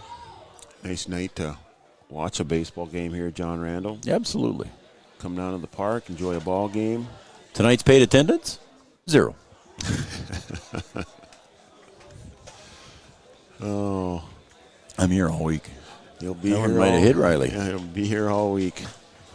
And Riley gets the pass here. That one caught his jersey. So runners on first and second now for Wahpeton with 1 out. First baseman, number 1. Speaking of another one of your Lady Huskies, I see McKenna Kumo walking down there. She got the foul ball there. That's the fastest I've seen her move in a long time. She wants the free freezy. Well, I'll use that for ammunition come basketball season, that's for sure. Tell her we got it on tape. You know, it's on YouTube forever, McKenna. Sorry. 1-1. I didn't tell you I was over at Mrs. Wood's communications class yesterday. How'd that go for you? Yeah, went over there and talked to their students. Yeah. Pepper you with a bunch of questions. Yeah, it was kind of fun. Give them some good information. Low for a ball, 2-1. Yeah, it was pretty good. We don't want to give them too much information because we enjoy competition, but we don't really. When I told them one camera cost $900, they kind of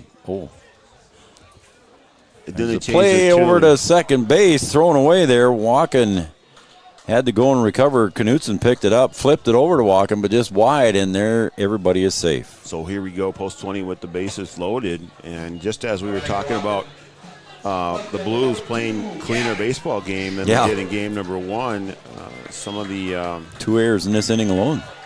Some of those things that we saw in game number 1 starting to creep into game number 2 here. Only 1 out in this inning. There she is. She got her candy, buddy. That went inside. I'm sure when you start talking about expenses and things like that, there's raise a few eyebrows. So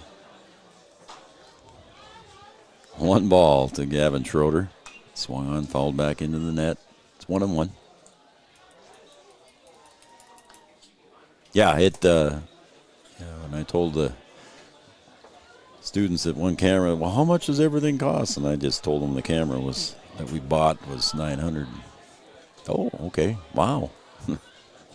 So I don't think we're going to get too much competition out of them yet. Not yet. I mean, if they're in the entrepreneur class, they'll be absolutely and talk to now. There's some students with some game plans. I'll tell you that. Yeah, that's for sure. That's fouled into the first base side, and it is caught. So Gavin Schroeder pops out. A foul ball. 2 outs. And Jack Rittenauer hit into a double play earlier. He hit a line drive right back to the pitcher, and then he turned around and flipped it back to second base for the second out. Or the second out. Well, actually, it would have been the third out of the inning. It's the second out of the double play. So Jack at the plate.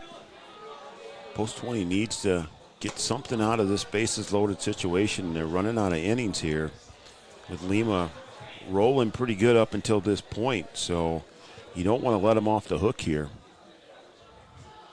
Landon Lima inside. No. Lima starting to miss a little bit. Ball 3. A little fatigue maybe setting in for him. So we'll see on the 3-0 pitch. There's this call strike. That was a nice looking pitch there. Get the paintbrush out.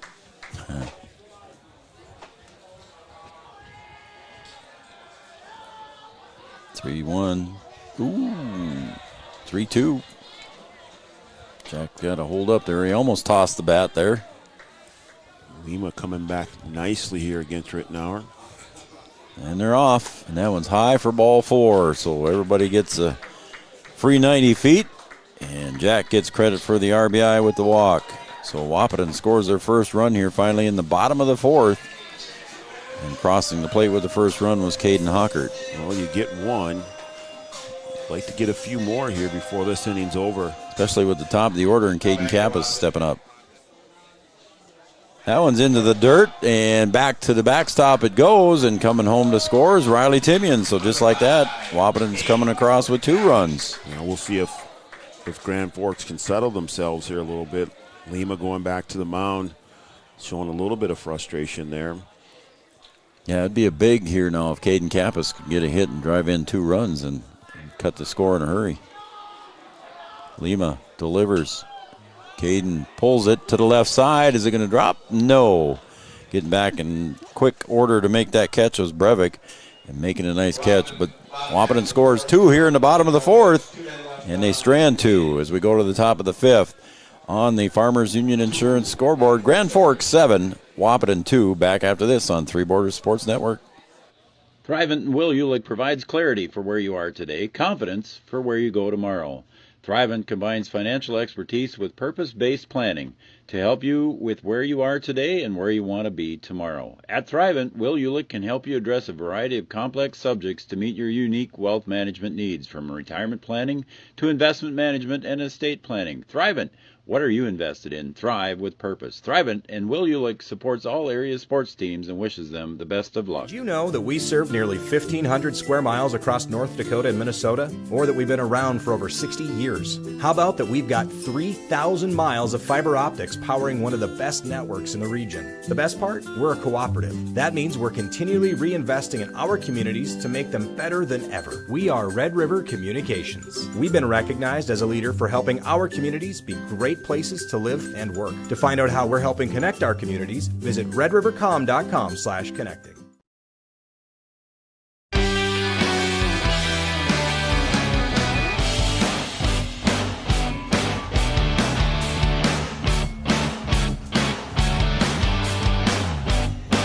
All right, welcome back to Three Borders Sports Network. This is Joe Schreiner. I got Brian Watson sitting here with me as well.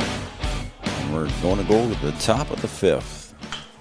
Line back right up the mound there, right underneath the legs of Riley Timian, and that was a base hit there for Jace Mason. So that's going to bring up Jacob Chine.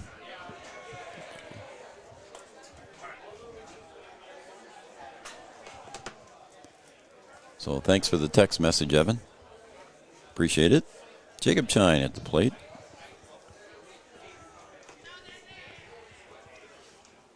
Timian gives up his first base runner, and there's a little punch on the bunt, and it's foul.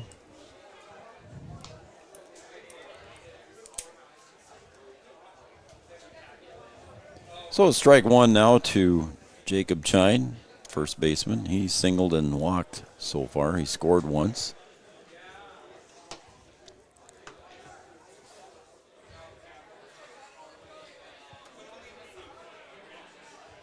And the pitch again, a bunt, and there is a good bunt down the third baseline. Hawkert picks it up down to first, and they're going to say he beat it by half a step. Ooh, that was close. It was very close. So bunt single for Chine. That's what happens when you're left-handed, Brian. You get that 2-step head start, right? Little cheater steps out there. Lay that thing perfectly. Get going. So again, 2 runners on right away with nobody out as the top of the order, Gabe Tandy, comes up. 7-2 in favor of Grand Forks as we're in the top of the 5th. Riley Timian on in relief of Tori Ulick. And the pickoff move back to second base. Everybody's safe.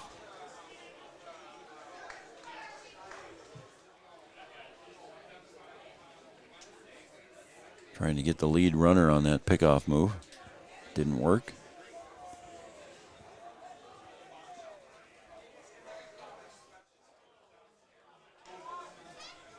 A lot of, that one comes up high, ball to leadoff hitter Tandy. A lot of chatter in the audience here with, I don't think it's quite 100, but it's probably a little less than that here, but we've got boys staters along with all of their counselors here. The 1-0 pitch and the pickoff move to first. Not in time. good event for the boys staters to come over and participate and watch. Annual event over here at NDSCS. I think the governor himself will actually appear in town here sometime during the week.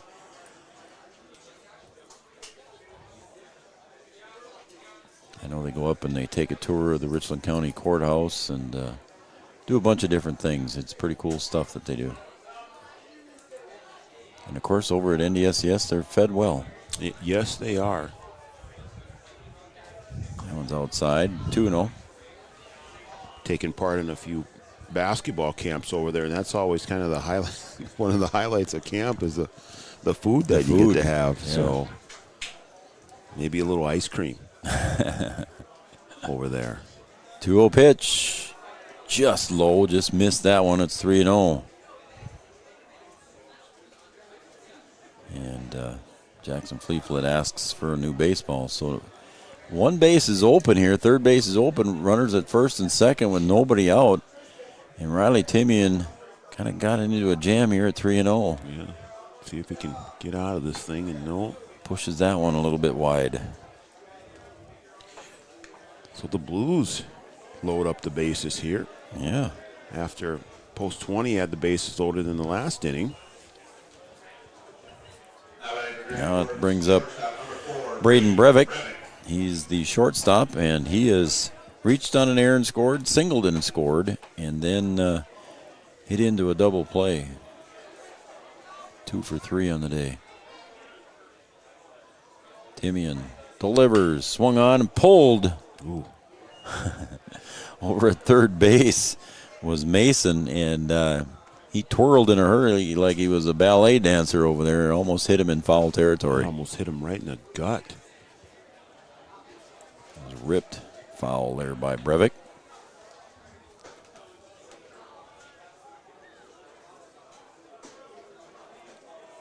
As Timian settles in now with the 0-1 pitch. Floats that one in for strike 2. I don't know what he let up on there, but he let up on something. It was 0-2. That thing float in there. Yeah. A lollipopper. Man. 0-2. See what he does with this one. 0-2, and then they're going to try to pick off move to second. Not there.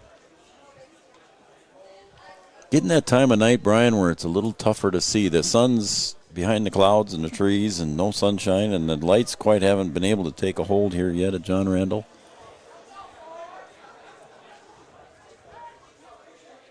The pitch let up on it again and got him to swing and miss. Holy, did he get him with that. And he knows it, too, as he walks away. He's like, he fooled me with that thing. Yep. What a pitch. Breivik slams the bat down on the ground. So whatever that was from Riley Timian was a good pitch. Worked twice for him to get a strike. Now up to the plate is Markvey. Swung on and missed. Designated hitter for Grand Forks reached on a walk, hit by a pitch, and grounded out. Uh-oh. I think the counselors are coming to tell the boys it's time to go back. Uh-oh. Pickoff moved to first, not in time. So, yep, they're coming to tell the boys they got to leave. Yep, boys are like, come on, we want to see this thing out. Yeah. You know, I would think somewhere in that crowd there's probably a Grand Forks resident. There's a call strike with that little floater pitch again. I would agree with that, Joe. There's got to be. Got boys from all over the state. Yep. They say goodbye to the boys staters. Yep. And plate umpire give him a chance to settle down. The 0-2 pitch from Riley Timian to Markvey. Just off the plate. Almost got him to chase there. Yeah, he did. Markvey thought about that one. A lot of white T-shirts right now behind home plate. Yeah, you can kind of see him. See him in the camera shot there. That one's 2-2. That one got away from Riley a little bit. Special thanks to you boys, Steve. Thanks for coming out.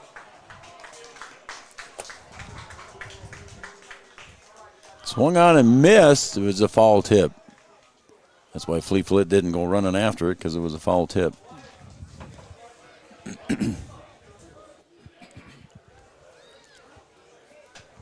So the count remains 2 balls, 2 strikes. Bases are loaded.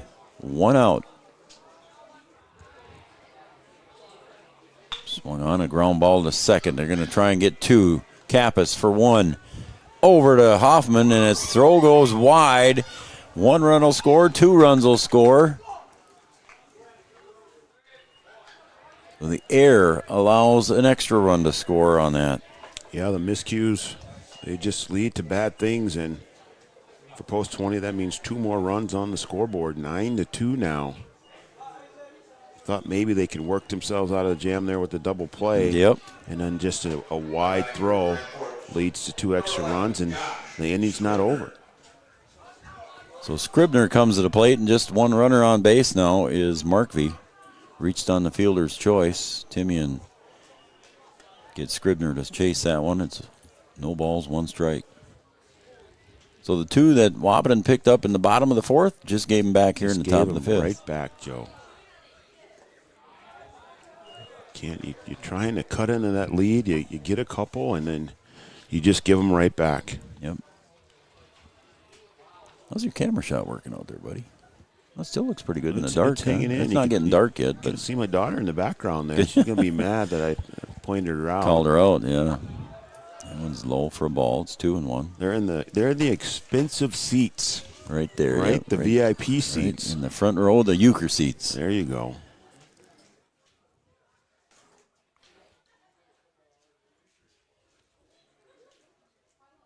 I would assume that the home plate umpire is having a few words nonchalantly with Mr. Fleet.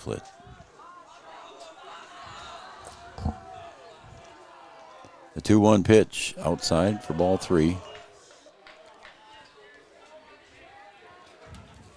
Home plate umpire walked around to clean off the plate and took his time doing it. So I think there was a few words between the two. Just my guess. I think you might be right. 3-1 pitch.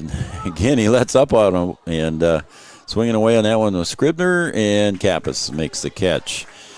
Grand Forks scores 2 here in the top of the 5th, and they get back their 7-point lead again. It is a 9-2 game here on the Farmers Union Insurance scoreboard right here on Three Borders Sports Network. Since the inception of Vaterstadt, the spirit of innovation has led the company.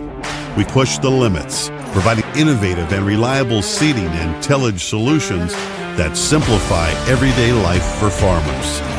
We continue to reimagine the capabilities and technology behind farm machinery, providing customers with a perfect emergence while maximizing their yields. We look forward to growing together. OSPTI has been the therapy clinic of choice for over 15 years here in the southern Red River Valley. At OSPTI, they strive to have the most up-to-date treatment options available with their hands-on method to decrease your symptoms and ensure quality care. Their motto at OSPTI, we strive to meet your goals. Locally owned on 5th Street North in Breckenridge. OSPTI.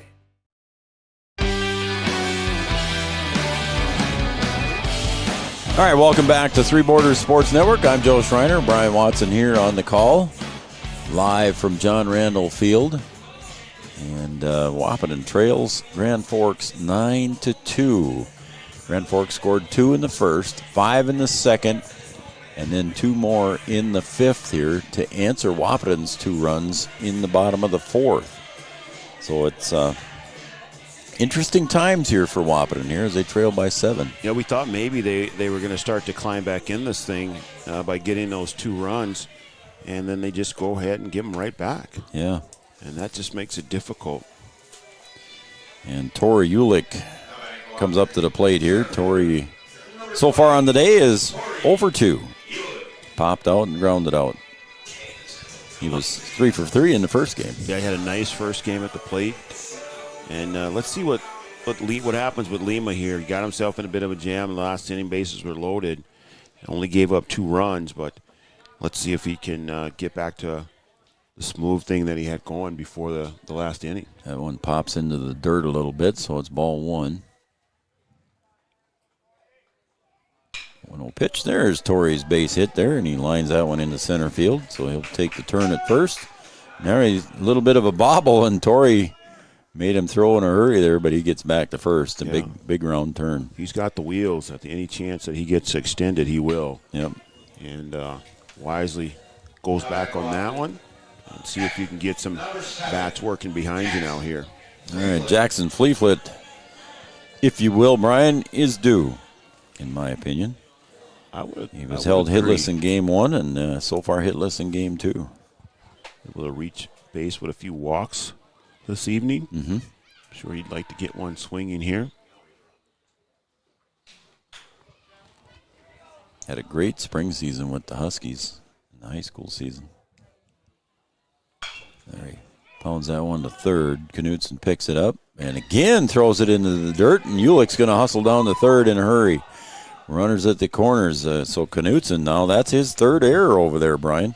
Yeah, there's that miscue, and we talked about to give Ulick any chance to extend the base, and he will. He gets into third, no problem on the misplay, the throw and the misplay at second. Runners on the corners now. So a fielder's choice for Fleeflet there, and then reaching on the air is going to be Ulick to third. It's going to bring up Jaden King here, and he struck out in his first at bat and popped out to short. You know, on the air there, the Blues go to, maybe having 2 outs in the inning to having no outs and runners on the corners. Yep.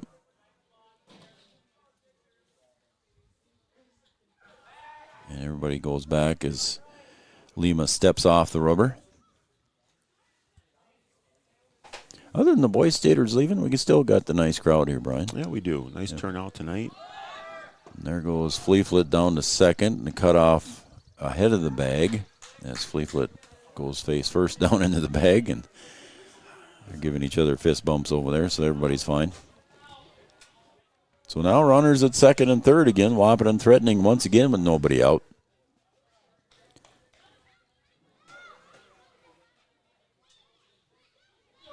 So Lima delivers, comes up high to Jaden King. And Jaden with a nice 3-run blast here in the first game. Wind's died down a little bit, not as gusty as it was earlier. True. That one's inside, 2-1. Still blowing, though. And Jaden gave that thing a ride over the left field wall. Oh, my goodness, he poked that thing. I was glad his dad got it for him. 2-1. Call strike 2-2.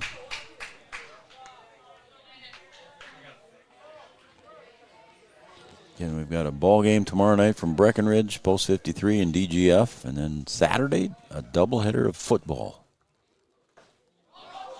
That's a strike 3, and it's missed there by the catcher, and King goes to first. Everybody's safe. On the wild pitch, strike 3. Another one here that Post 20 gets. And this inning continues on, no outs. Number 9, Kate Hocker. All right.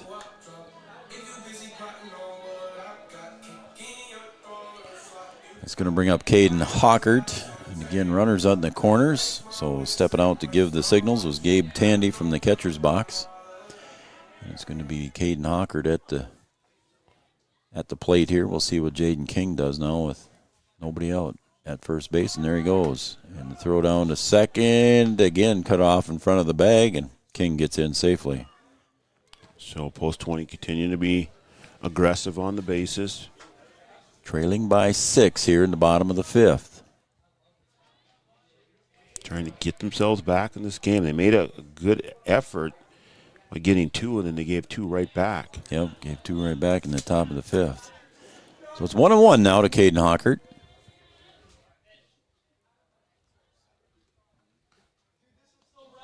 You can... Hockert swings through that one. It's a strike. You went after that one. You can just sense the crowd just waiting to erupt here on something. Just like they're just waiting for something to happen here. They've seen this team do things like that, and it's like you're just waiting around for it. Low for a ball. It's 2-2. But Grand Forks really. Yeah, Lima and Grand Forks, you got to hand it to them right now, bud. Yeah, trying to not have any of it. 2-2. The pitch swung on, and there's a base hit out to left field. Fleeflet will score, and King holds up. So there's a little bit of a crowd waker-upper. Yeah, how would you like to have those 2 runs back, though, if you're post 20, the 2 that you got and you gave up the 2? Yep. You'd really like to have those back right now. Wouldn't you? Yep, that's for darn sure. So again, now, Coach, are you aggressive at first base with Caden Hawkert over there? I think you just got to continue the MO. You got to get as many back as you can and give yourselves opportunities. So the pitcher, Riley Timian, steps up to the plate. And over at first base, getting the lead is Caden Hawkert. And you know he's going to want to run, too. There he goes. Fake bunt. Throw down. Again, the throw is cut off in front of the bag, so Hawkert gets in safe. So runners at second and third once again. And you know, the attempts have not, the stolen bases, they just haven't been close either, Joe. Yeah. So, I mean, why not just keep going with it until they prove they can stop it. That one comes up high toward the helmet, and Riley takes a dive. 2-0. Yeah, but with those 2 runs that you gave back to the Blues, yeah, you really would like to have that score be 7-4 rather than the 9-4. Yep. Just making it tougher. Yep. 2-0.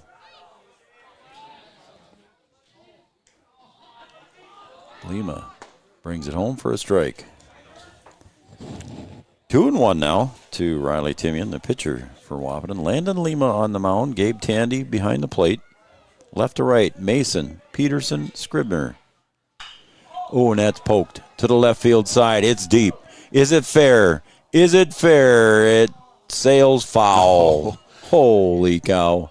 That was a shot. And that was a shot. That just got carried foul by the wind. Yep. Oof. Just outside the line there. Man, that was a shot, Riley. That would have made a difference in the game. In a hurry. Riley Timian, the 2-2 pitch. And he pulls that one down the baseline, and that is foul. Just it could have been a single for sure and might have brought 2 runs home there if that thing would have stayed fair. So Riley pulled 2 of them foul. 2 that are close right there. That one really close to being in, and just got to wait a little bit more and put one of those in play. Boy, I didn't miss by much. A couple feet. Home plate umpire Jeff Morrow right on top of it said foul right away. 2-2. And hit Riley. So he's going to get on base anyway, and now the bases are loaded. Bases loaded again here. 2 innings in a row. Bases loaded for post 20.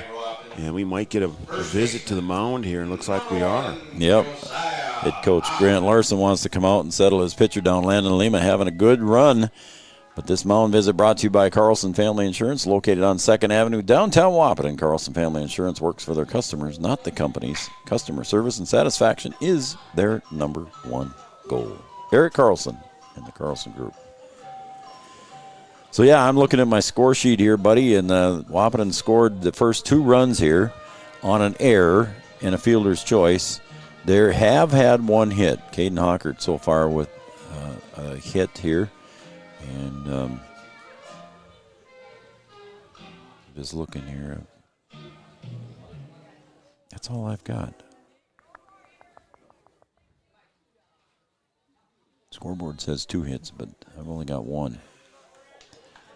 Wahpeton scored 4 runs, even if it is 2 hits. Josiah Hoffman at the plate fouls that one back into the pads. It's 0-1. Still nobody out. It's innings starting to linger on. That's key. That's key right now for Wahpeton.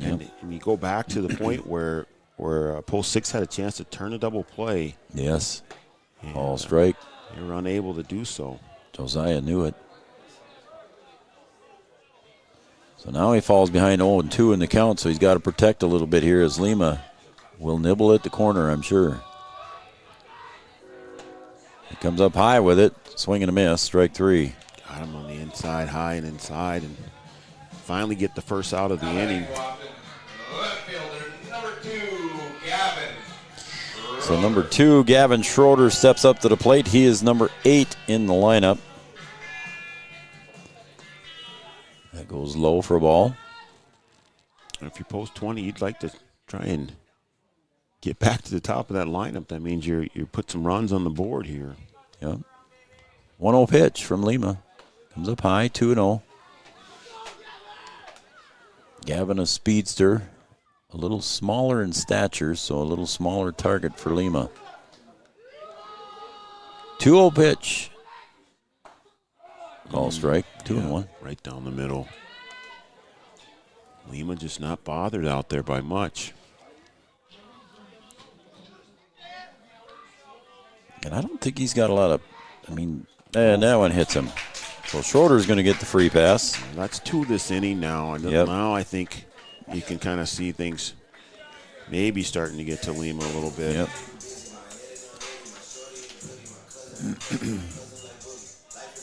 Tandy gives him the ball back there after he gets it from the home plate umpire. And now stepping up to the plate is Jack Rittenauer, second baseman with bases loaded. So the thing you don't want for Wahpeton now is a double play because, like you said, Brian, you got your top of the orders coming up next in Caden Kappas. Like to get to the top of the order, and I think you want to make Lima work for it too. Make him throw some pitches here.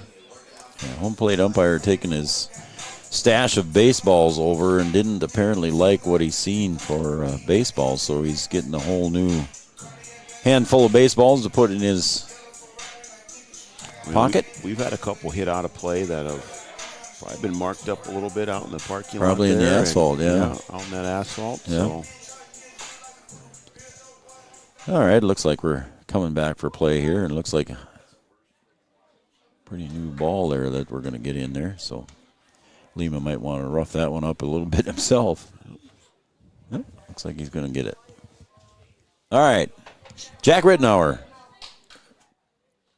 Time was still in play there, so Lima started his windup, but home plate umpire was not quite ready. And now we're ready for play. Jack pops that one up to short center. That's going to land for a base hit. Only one run will score, though, because it was one of those little blooper bleeders. But it looks good in the scorebook as Jack Rittenauer hits a single and an RBI, and we got a game. Just one run at a time here, Joe. Now 6 runs on the board for post 20. And again, we go back to the 2 that they got and the 2 that they gave up. And would be nice to see that score be 7-6 instead of 9-6, but they're chipping away at it. Kappas, he pulls one to the left side, and that's shallow. Is it going to be deep? And it falls in. I was going to say deep short, and it falls in for another blooper base hit. So Kappas with a base hit and an RBI. It's just tough out there right now, Joe. In the field, these balls just bloopers that are hit earlier in the day. Those balls are carrying out a little bit farther into the outfield. Yep, those good call. last 2 are just kind of dying. Yep. And they're just in that unreachable zone. And they've produced a couple runs here for post 20. Wahpeton has batted around here. The 10th hitter, and Tori Ulick is second time at the plate. Call strike. Still 1 out. Like to keep this thing going and definitely keep that double play ball out of there. That one's a little bit low. It's 1-1. Again, Brian, I hate to bring it up again, but again, those 2 runs that Wahpeton let up in the top of the 5th, we're looking at a tie score, but obviously we didn't. So Grand Forks leads by 2. Ulick pulls that one just foul down the first base line. And Lima now he's got to start getting up there in pitches. Yeah, he's a 10th hitter already this inning. Yeah, and see how much longer he can stay with it here.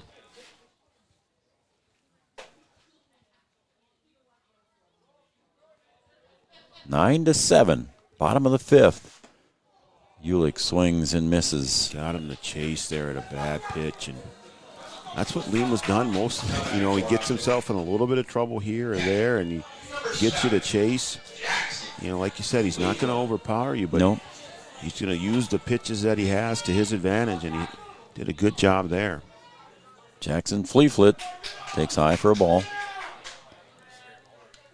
Again, Fleetfoot so far struggling today. He's walked, popped out, and reached on a fielder's choice here.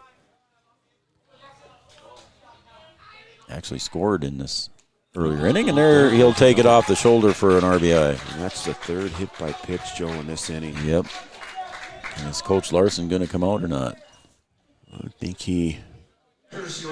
Not yet. I think he might. Josiah Brewer goes in to run for Fleetfoot with 2 outs, and here comes Coach Larson, and that will be it for Lima. Our mound visit brought to you by Carlson Family Insurance. Customer service and satisfaction is their #1 goal at Carlson Family Insurance. Stop and see Eric and the group. And we got a call to the pen coming up next. We'll be right back after this message. Wahpeton is trailing by 1. Insurance is an important safety net for your family, your home, and your business. Carlson Family Insurance Agency is your local auto owner's insurance provider. At Carlson Family Insurance, they work for their clients, not the companies. Customer service and satisfaction is their #1 goal. Give Carlson Family Insurance a call for all of your personal, farm, business, and crop insurance needs. 701-672-6002 or at cfiagency.com. Carlson Family Insurance, your auto owner's insurance agent. OSPTI has been the therapy clinic of choice for over 15 years here in the southern Red River Valley. At OSPTI, they strive to have the most up-to-date treatment options available with their hands-on method to decrease your symptoms and ensure quality care. Their motto at OSPTI, we strive to meet your goals. Locally owned on 5th Street North in Breckenridge. OSPTI. We asked the team how we should celebrate the $2 million given to Casasa members last year. Dana wanted us to hire a marching band. Amanda thought that we should drop 2 million balloons. And Kevin, well, Kevin always wants to use the money gun. Steve thought, well, what if we just said it? Last year, First Community Credit Union gave $2 million in Casasa rewards. Join in the celebration with your Casasa account and start earning your money back today.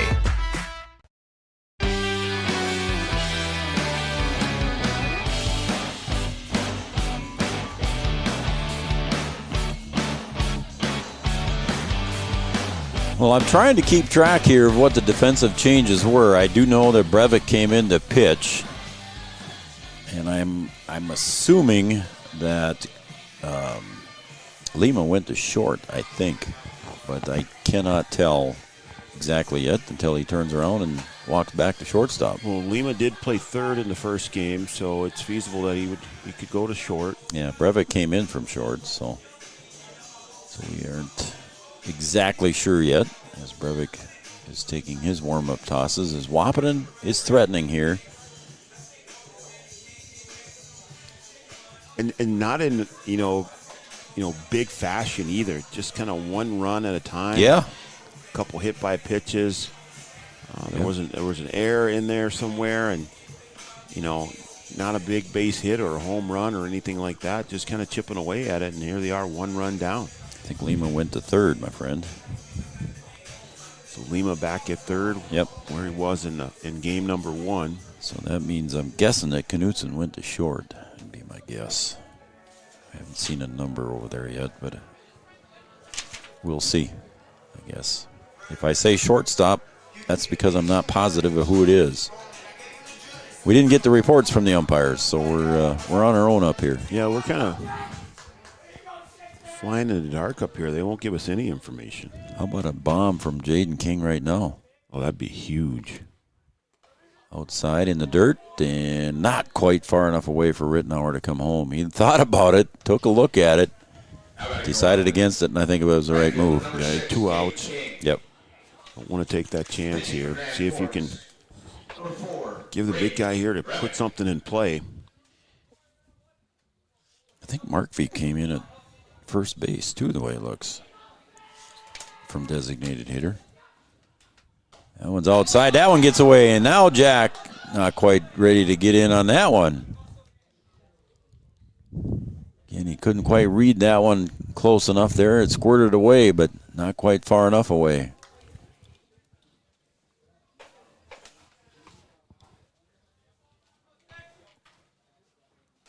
Do we switch pitchers in that half inning or switch catchers in that half inning too? Can't see his number. It looks. I don't think that's Tandy. That one's out in the dirt. That's again not far enough away for Jack. So it's 3-0. Ooh, almost thrown away there.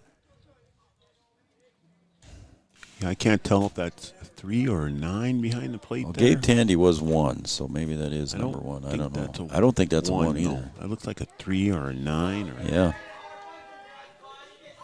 So Brevik delivers. And that one's out, and it's another wild pitch, but everybody's going to advance on the walk anyway. So Jack Rittenauer comes home with the tying run. And they've worked their way all the way back to tie up the ball game. Jaden King draws the walk.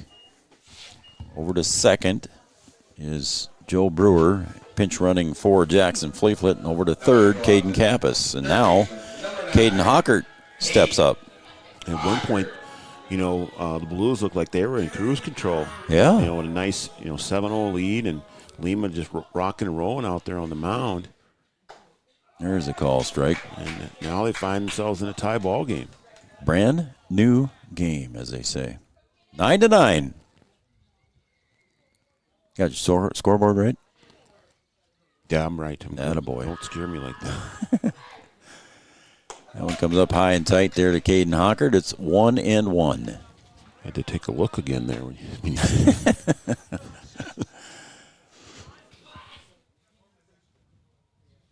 I see some blankets on people down there. Well, I mean, come on. I said that when we were down at the concession stand. It's like, yeah, it's you did. It's a little chilly. Hockert pulls that one fair. Ground ball to third, and I think he beat it at third. Yep. Good hustle from Kappas. Or not from Kappas, excuse me. That was from Joe Brewer down there. Beat. Again, I think that's Lima at third. Tried to get back and force out the runner, Joe Brewer, over there at third, and didn't make it back, and Brewer beat him. Joe, when things are going well, I think they're going well. Yep. And so Kappas came home to score. Go ahead. Just not able to dig that thing out of the dirt at third. And Post 20 goes ahead now. 10-9. They're down 7-0. The Blues were just rocking and rolling, and wow, everything is just kind of flipped here now. 1, 2, 3, 4. 10 runs on 4 hits. Hit by pitches, errors. The wheels came off for Grand Forks here as Wahpeton has scored 8 runs. They really did have it going nice, Joe. They did. You're in that zone where, like, hey, we just need a couple outs here, and we can just get going, get back on the bus and get home. Riley Timian calls a timeout because I think he heard something from the coach that the coach wanted to run through some signals here. You go back to that play, that throw from third that looked like it was going to be a routine double play. Yeah. And that ended up with nobody out. And that's when things just started to go the wrong way for Post 6. I thought Riley Timian was going to wear that one, but he spun away from it. And he's been hit a couple times. Yeah, let's see here. He's in this one he's been hit 3 times already. All 3 times he's been at the plate he's been hit. Takes outside for ball 2. Yeah, all 3 at bats here in this game so far. Riley Timian's been hit. Wow. 2 singles in the first game. 2-0 from Brevik. Comes up high, 3-0. Bases still loaded. Post 20 coming all the way back to take the lead in this inning here. In 1 inning, they've scored 8 runs. And the pitch is out in the dirt. It's ball 4, and another walk is issued. And we thought, the difference was going to be the 2 runs that Post 20 gave back in the top to of the fifth. Blues in the top of the 5th, and now those don't matter. Yep. It's a 2-run lead for Wahpeton, and Josiah Hoffman steps up to the plate. He struck out in his last at bat, and he pulls that one down the third base line, fouled. Oh, another one just foul. Man. That one gets out there. You're scoring a couple runs. Josiah's always had quick bat speed. I mean, every time I've seen him play, it seems like his bat gets around in a hurry. He'll bring that barrel of the bat right around. 0-1. Call strike. Nice pitch there. Blues just need one more out to get out of this inning and see if they can regroup at the plate. Hoffman, the 15th hitter this inning. See, that's her line drive right to the shortstop, and that will retire the side, but not before Wahpeton scores 9 runs in the bottom of the fifth, and they take the lead here in the bottom of the fifth. And on the Farmers Union Insurance scoreboard, it's Grand Forks 9, Wahpeton 11. Back after this. Founded in 1972, Mindak Farmers Cooperative is owned by nearly 500 sugar beet growers and has a rich history of sweetening life in the Red River Valley. Join Mindak's team today. In addition to an excellent pay and benefit package, they are currently offering a $2,000 sign-on bonus for all full-time positions, which includes sugar loader, packager helper, extra gang, and yard person helper. Entry-level starting wage in the factory is $19.73 per hour. Apply online at mdf.coop/careers or contact Denise at 701-671-1338. Red River Human Services Foundation provides services to people with disabilities, which enhances their quality of lives and enable them to live, work, and develop relationships in their communities. Red River Human Services Foundation has multiple direct support professional positions available in their Wahpeton, Fargo, and West Fargo locations. Job opportunities include flexible scheduling, competitive wages, on-site paid training, and life experience. Voted #1 place to work for the past 5 years. Join their team and apply online at www.rrhsf.org. Red River Human Services Foundation supports all local area sports activities and wishes everyone the best of luck.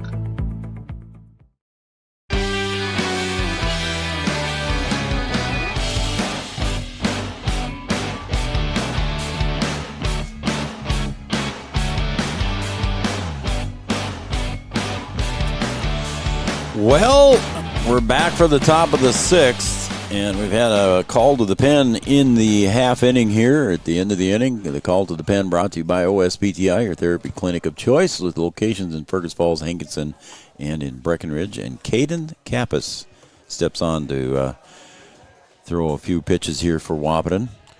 Yeah, I mean, he's going to try and see if he can't come in and close this thing out. You know, he come all the way back, get the lead, and you certainly don't want to give up that lead again, as they scored 2 runs in the bottom of the 5th and bottom of the 4th inning. Was that right, 4th or 5th inning? Where they scored? The 4th inning. 4th. And then they gave 2 runs right back, and you certainly don't want to do that again here. So Kappas on the throw here and fouled it off there by the hitter, Connor Knutson. And back over to third base goes Riley Timian. Over to shortstop now is Caden Hockert. And Timian came in middle relief and did a nice job. Yeah, he might pick up the win. And could get the win here. He's in line for the win, let's say it that way. See if Caden Kappas can come in and finish this thing off. There's a ground ball to Hoffman at first. He knocks it down. He'll go over and take about 5 steps over to the bag and force out Connor Knutson. Hey, I got a text message here. We don't owe anybody money, do we? No, I don't think so. Okay. Greg McNary. Oh, there we go. Watching a game in Jamestown on his way to the Twin Cities. He's got his daughter's wedding that's coming up. So Greg McNary watching over in Jamestown. Thank you, sir. He always tunes us in once in a while. Yeah. Congratulations to your daughter, yeah. Call strike to the hitter now is Blaze Walken. So far he's struck out. He reached on a single and reached on a fielder's choice. There's another call strike. So Kappas coming through here. Throwing hard, not wasting any time. And my neighbor is here somewhere. She's down the first base line, got us on. So Lisa, hello there. I'll wave at you. She'll down there somewhere. She'll wave at you later. Yeah. She'll wave at me later. Her son Jack was introduced with the 11U team earlier. 1 ball, 2 strikes to Wahpeton. She's got us on here at the ballpark. That's like cool. That. Yeah. 2-2. Yeah, she said she watched the meet and greet with the mayoral candidates. There you go, yeah. So she watched that and helped her make her decision. I'm glad we could do that. That was a nice event. Hopefully people came away informed. She fouled away over the first base side, out of play. 2-2. Yeah, Blue Goose Days parade a couple days after that. Got some other stuff in the can that you got to get finalized and produced. A couple things coming out here next week. Yeah. Ground ball to Rittenauer at second. Picks it up over to Hoffman at first and retires. Walking. So a nice 4-3 play there for the Wahpeton post 20. Rittenauer to Hoffman. Now Brady Peterson steps up. Brady popped out to short, singled, and grounded out. Kelly McNary sends us a text message. He said that center field camera, excellent addition. Thank you, Kelly. I appreciate it. Thanks, Coach. Yeah. Congratulations on your win. Also, Kelly, that's right. Be reelected to the City Council. I know people. You're on the park board, and I know Kelly McNary. And you got connections now. Holy cow! Don't go asking for anything though. Kappas delivers, swing and a miss, 2-1. Brady Peterson at the plate.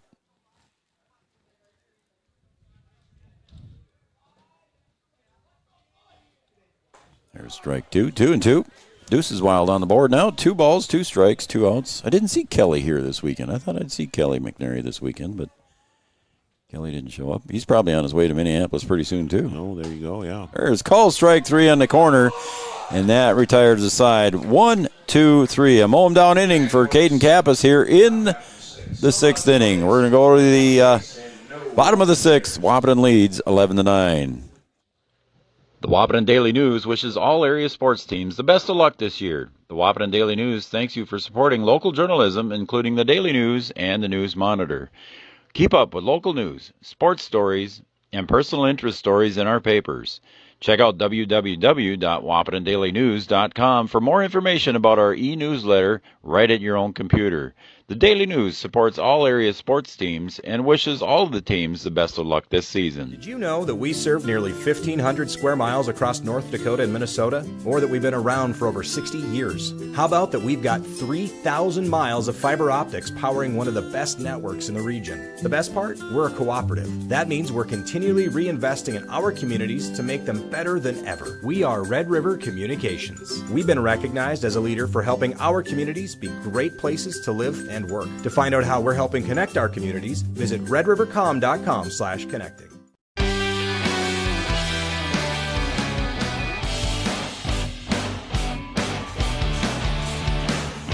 Welcome back to Three Borders Sports, everybody, and we want to thank Digital Guru for stepping up here this summer and being a sponsor here with Three Borders Sports Network. They've done some good things for us, Brian, and they've helped us out a lot of times when we've needed some cabling and some other equipment, and we got a surprise coming from them here too.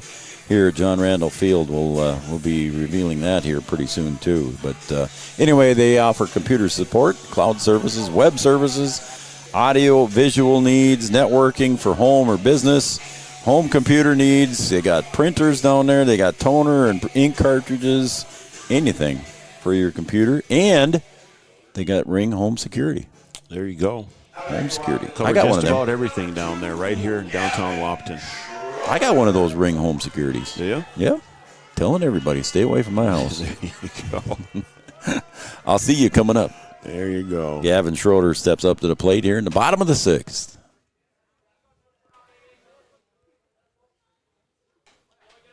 That one goes outside. It's ball. It's not Brevik pitching anymore. I didn't even see the pitching change here, buddy. 15. And that is Noah Markvey. So Markvey on the hill. Brevik looks like he went back to short.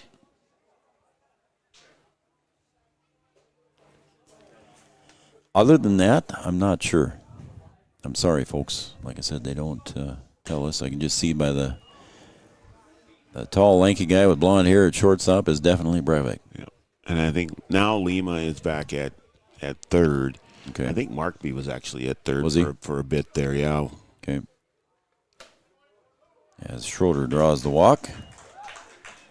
Now back for Wahpeton. Second baseman, number 8. So we're in the bottom of the sixth, and Wahpeton has a 2-run lead here, and you know that Coach Kappas wants some insurance. Actually, Joe, Lima's at second.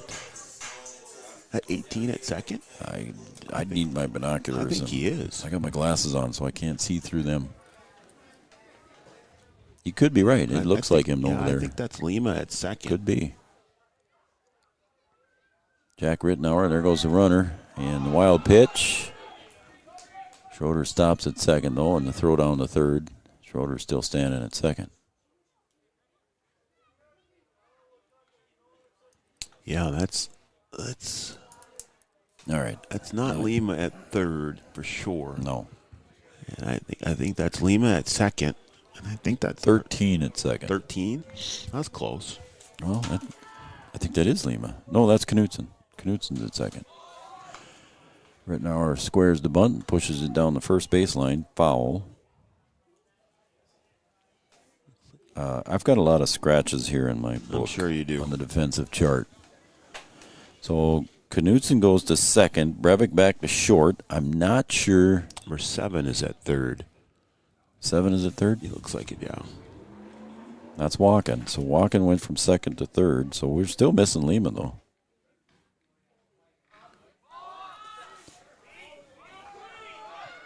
Schroeder gets down to second on the little pass ball.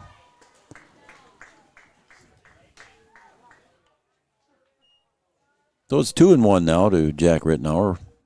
Gavin Schroeder standing at third base.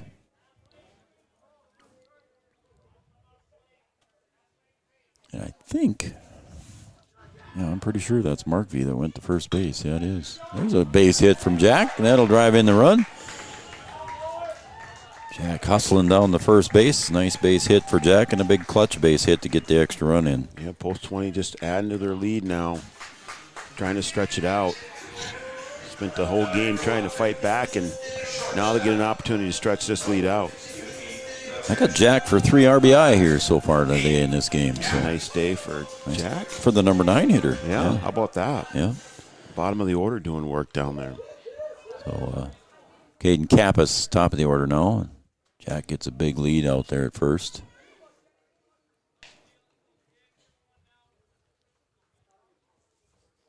Coach Kappas flashing some sign here now. We'll see if the aggressiveness continues on the base pass with a 3-run lead.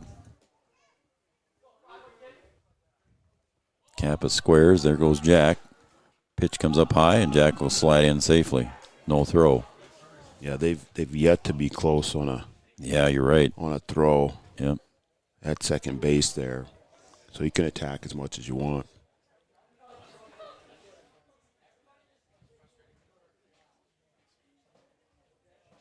I heard back from Kelly when I said we didn't see him here this weekend. I'll tell you why. 2-0 to Kappas. He'll pop that one to right. I believe that's Scribner out there. He's coming in to make the catch. Makes a basket catch. Tagging from second going to third is Rittenauer. Throw goes wide, and Jack gets in safely. Was he out campaigning? No, he was not out campaigning. He was actually, I'll read it to you. He umpired at the Watford City baseball tournament last weekend. It was a family affair, so I'm sure he and Greg were both there you go. Yeah. Umpiring. So he was busy out there. That's why we didn't see him here around the Wahpeton tournament. Way out west, out there working. Yeah. Thanks, Kelly, for staying in and tuning in here to Three Borders Sports. Oh, we got the squeeze coming on, and that is going to be a successful squeeze as Jack scores on the bunt by Tori Ulick. Can't draw it up any better than that, Joe. Textbook. And they just keep adding on. Yep. Coach Kappas will take that one when it's given to him every time, especially with Torrey Ulick at the plate, and he can put him down. Just well executed there, and again, they continue to stretch out their lead. And they've got Caden Kappas on the mound, trying to close this thing out. Yep. There goes the runner. Ulick is going to get in, and again, no throw. Catcher upset with himself as he lost the handle at that one.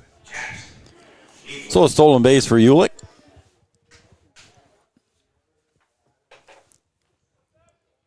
(13-9) lead here for Wahpeton. We are back here until the 29th at John Randall. Is that right? Yeah.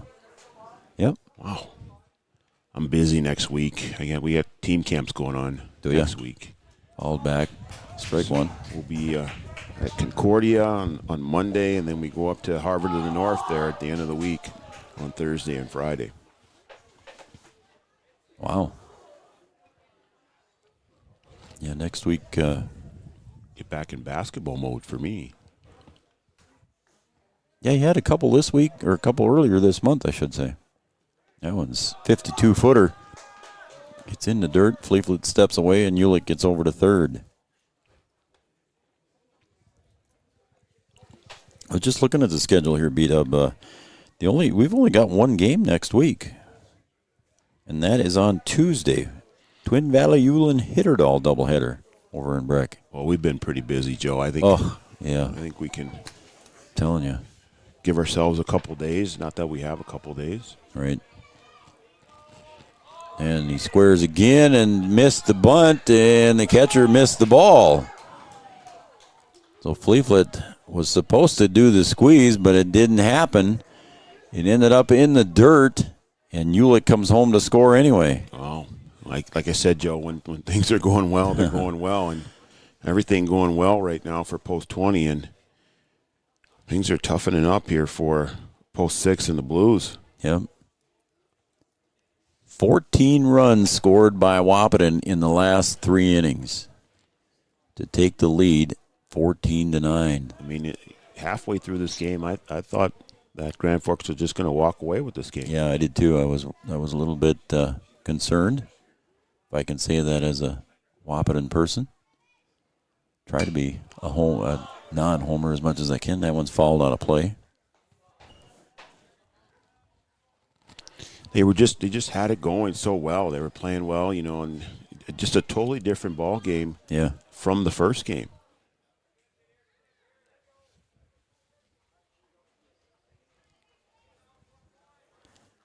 So Fleetfoot steps back into the box here with a 2-2 count.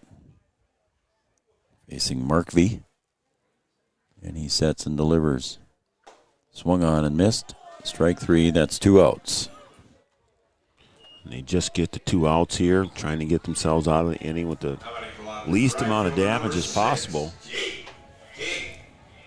They've gone 2-9-3 so far in the last 3 innings. Yeah, crazy. That's going to bring up Jaden King. He struck out in the first, popped out in the fourth, batted twice in the fifth, and when he reached on an error and walked, scored both times. And then this is his 1, 2, 3, 4, 5th bat. Excuse me, he did not score in the fifth the second time, just once.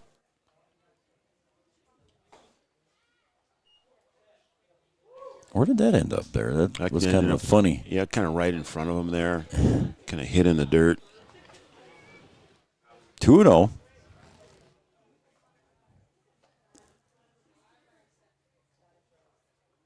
That one's outside, ball 3.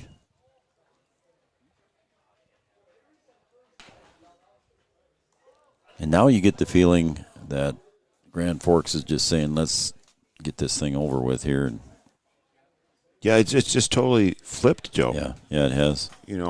Post 20 was kind of in that mode, like we can't do anything right, and and now it's just totally reversed, and Grand Forks is in that mode, like, well, we feel like we can't do anything right, and how much longer is it going to go on? And They're going to have some work to do at the plate, too. Yep.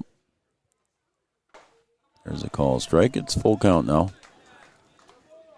That's Brady Peterson throwing.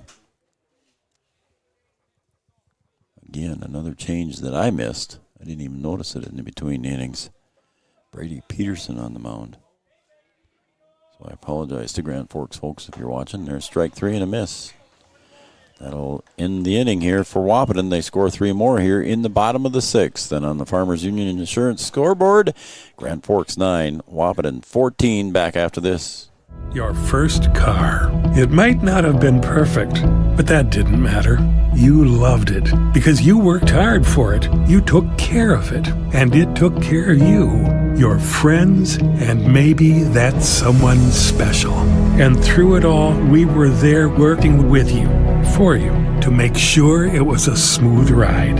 Then and down the road. Farmers Union Insurance. More choices, great rates, local agents. Three Rivers Crisis Center is offering support to survivors of domestic violence, sexual violence, and child abuse in Richland County for now over 25 years. It's free and strictly confidential. 24/7 access to support and resources including counseling. Get help, identify abuse, plan for safety, support others, and get involved. Three Rivers Crisis Center's 24-hour crisis line is 701-642-2115.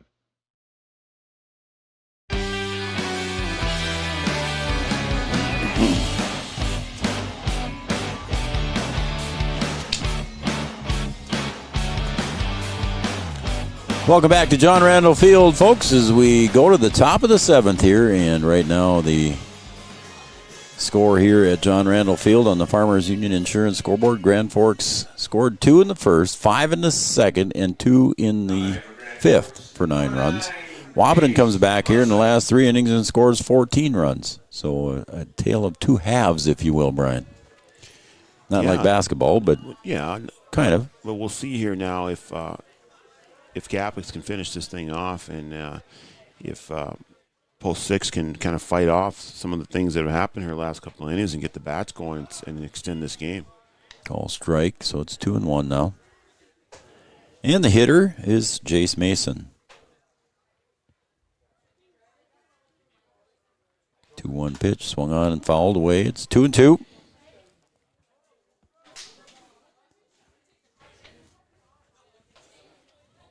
Two balls, 2 strikes, nobody out. And Fleeflet wants to go out and talk to Kappas a little bit. I think Fleeflet might get dinged a little bit on that one. Needs a couple extra seconds.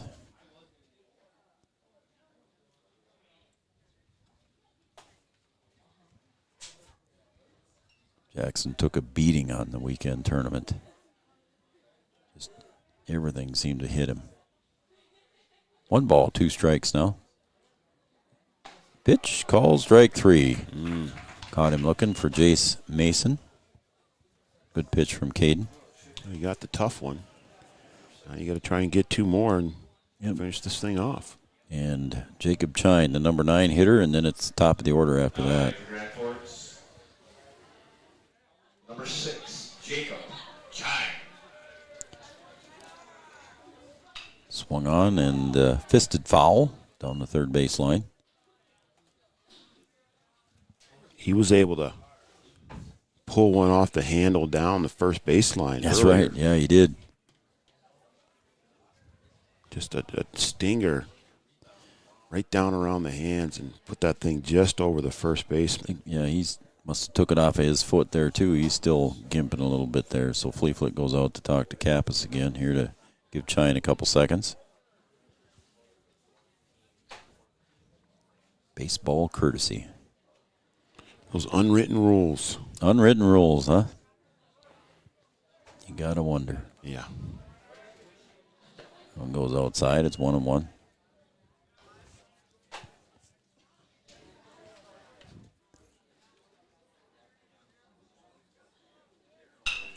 That one's grounded to second. Rittenauer charges over to Hoffman for the out. And 2 down, and now Post 20 just 1 out away from taking away a win in game number 2 that we thought wasn't going to happen for sure. Yeah, it looked pretty pretty bleak in the first 3 innings, didn't it? Even when it was 9-2. Yeah, it just didn't seem like a game. Like we said, everybody's kind of sitting around for something to happen, and it just kind of happened one at a time, and they find themselves just one out away now. Call strike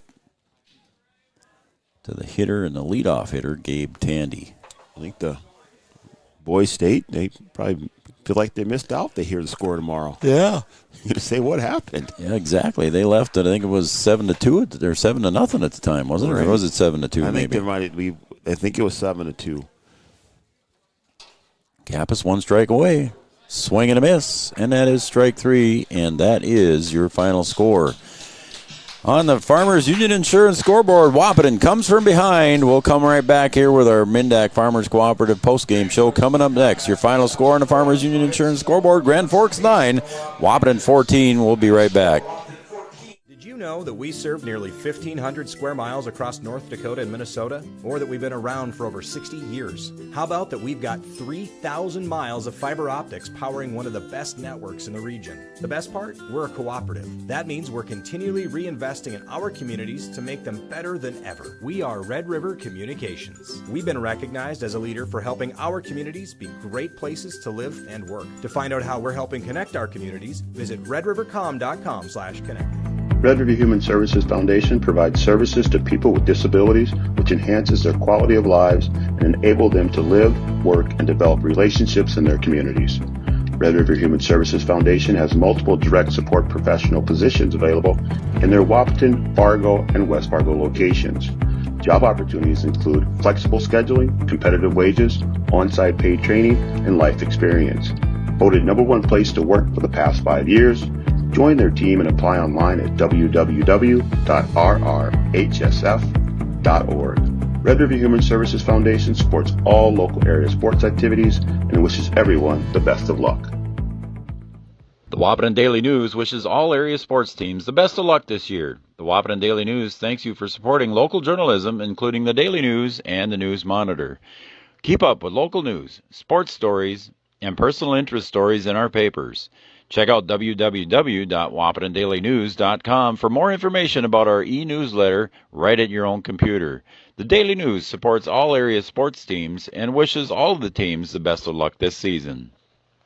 Three Rivers Crisis Center is offering support to survivors of domestic violence, sexual violence, and child abuse in Richland County for now over 25 years. It's free and strictly confidential. 24/7 access to support and resources including counseling. Get help. Identify abuse, plan for safety, support others, and get involved. Three Rivers Crisis Center's 24-hour crisis line is 701-642-2115. Founded in 1972, Mindak Farmers Cooperative is owned by nearly 500 sugar beet growers and has a rich history of sweetening life in the Red River Valley. Join Mindak's team today. In addition to an excellent pay and benefit package, they are currently offering a $2,000 sign-on bonus for all full-time positions, which includes sugar loader, packager helper, extra gang, and yard person helper. Entry-level starting wage in the factory is $19.73 per hour. Apply online at mdf.coop/careers or contact Denise at 701-671-1338.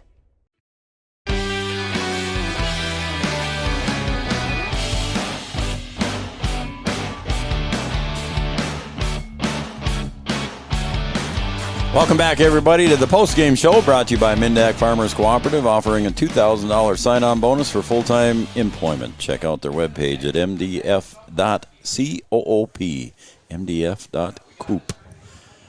Well, Brian, a come-from-behind win here for Post 20 as they defeat Grand Forks 14-9.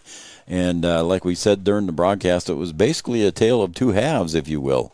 First half of the game, Grand Forks dominated. Then the second half, it was the other way around for Wahpeton and Post 20. Yeah, just a slow start for Post 20.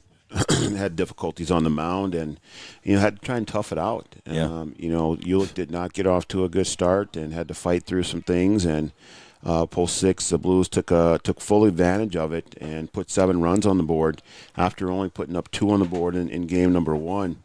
And, and like we said, we thought that at that point they were just going to just roll and just, return the 10-run favor and get out of here, get back on the bus, and get back up to Grand Forks. But Yeah. things changed late in the game in the fourth inning. Finally, Post 20 able to put 2 runs on the board. Then they come back with 8, and then just went rolling after that.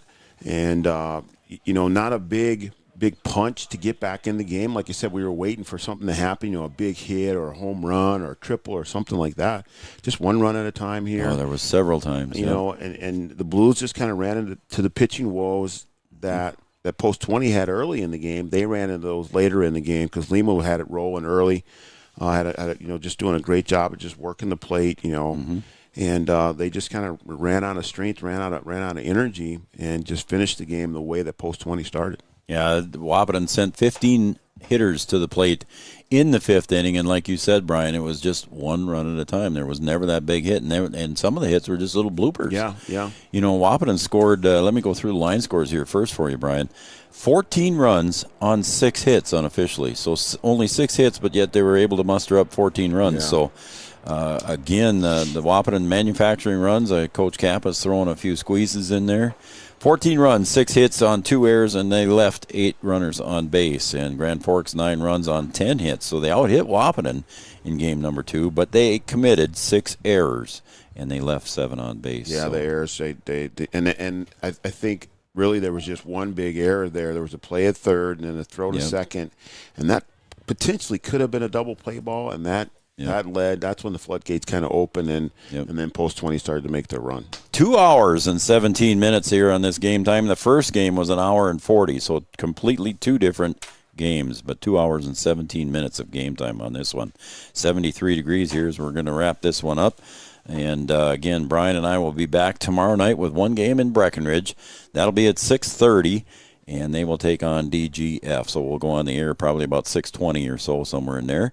And then we got the day off on Friday, buddy. And then Saturday, we got 2 football games we're doing on Three Borders Sports Network. There we go. We got the Shriners football game, the 11-man game at 4 o'clock on Saturday, and then follow that by the 9-man game at right around 7 o'clock on Saturday. So there you go. 2 good all-star football games from players all around the state, and some from Minnesota as well. Yep, there'll be a few from Northwest Minnesota. All right, buddy, the bugs are starting to come in here with the lights on, so we're going to pack it up here and call it a day. And the final score again, Wahpeton takes 2 of them today.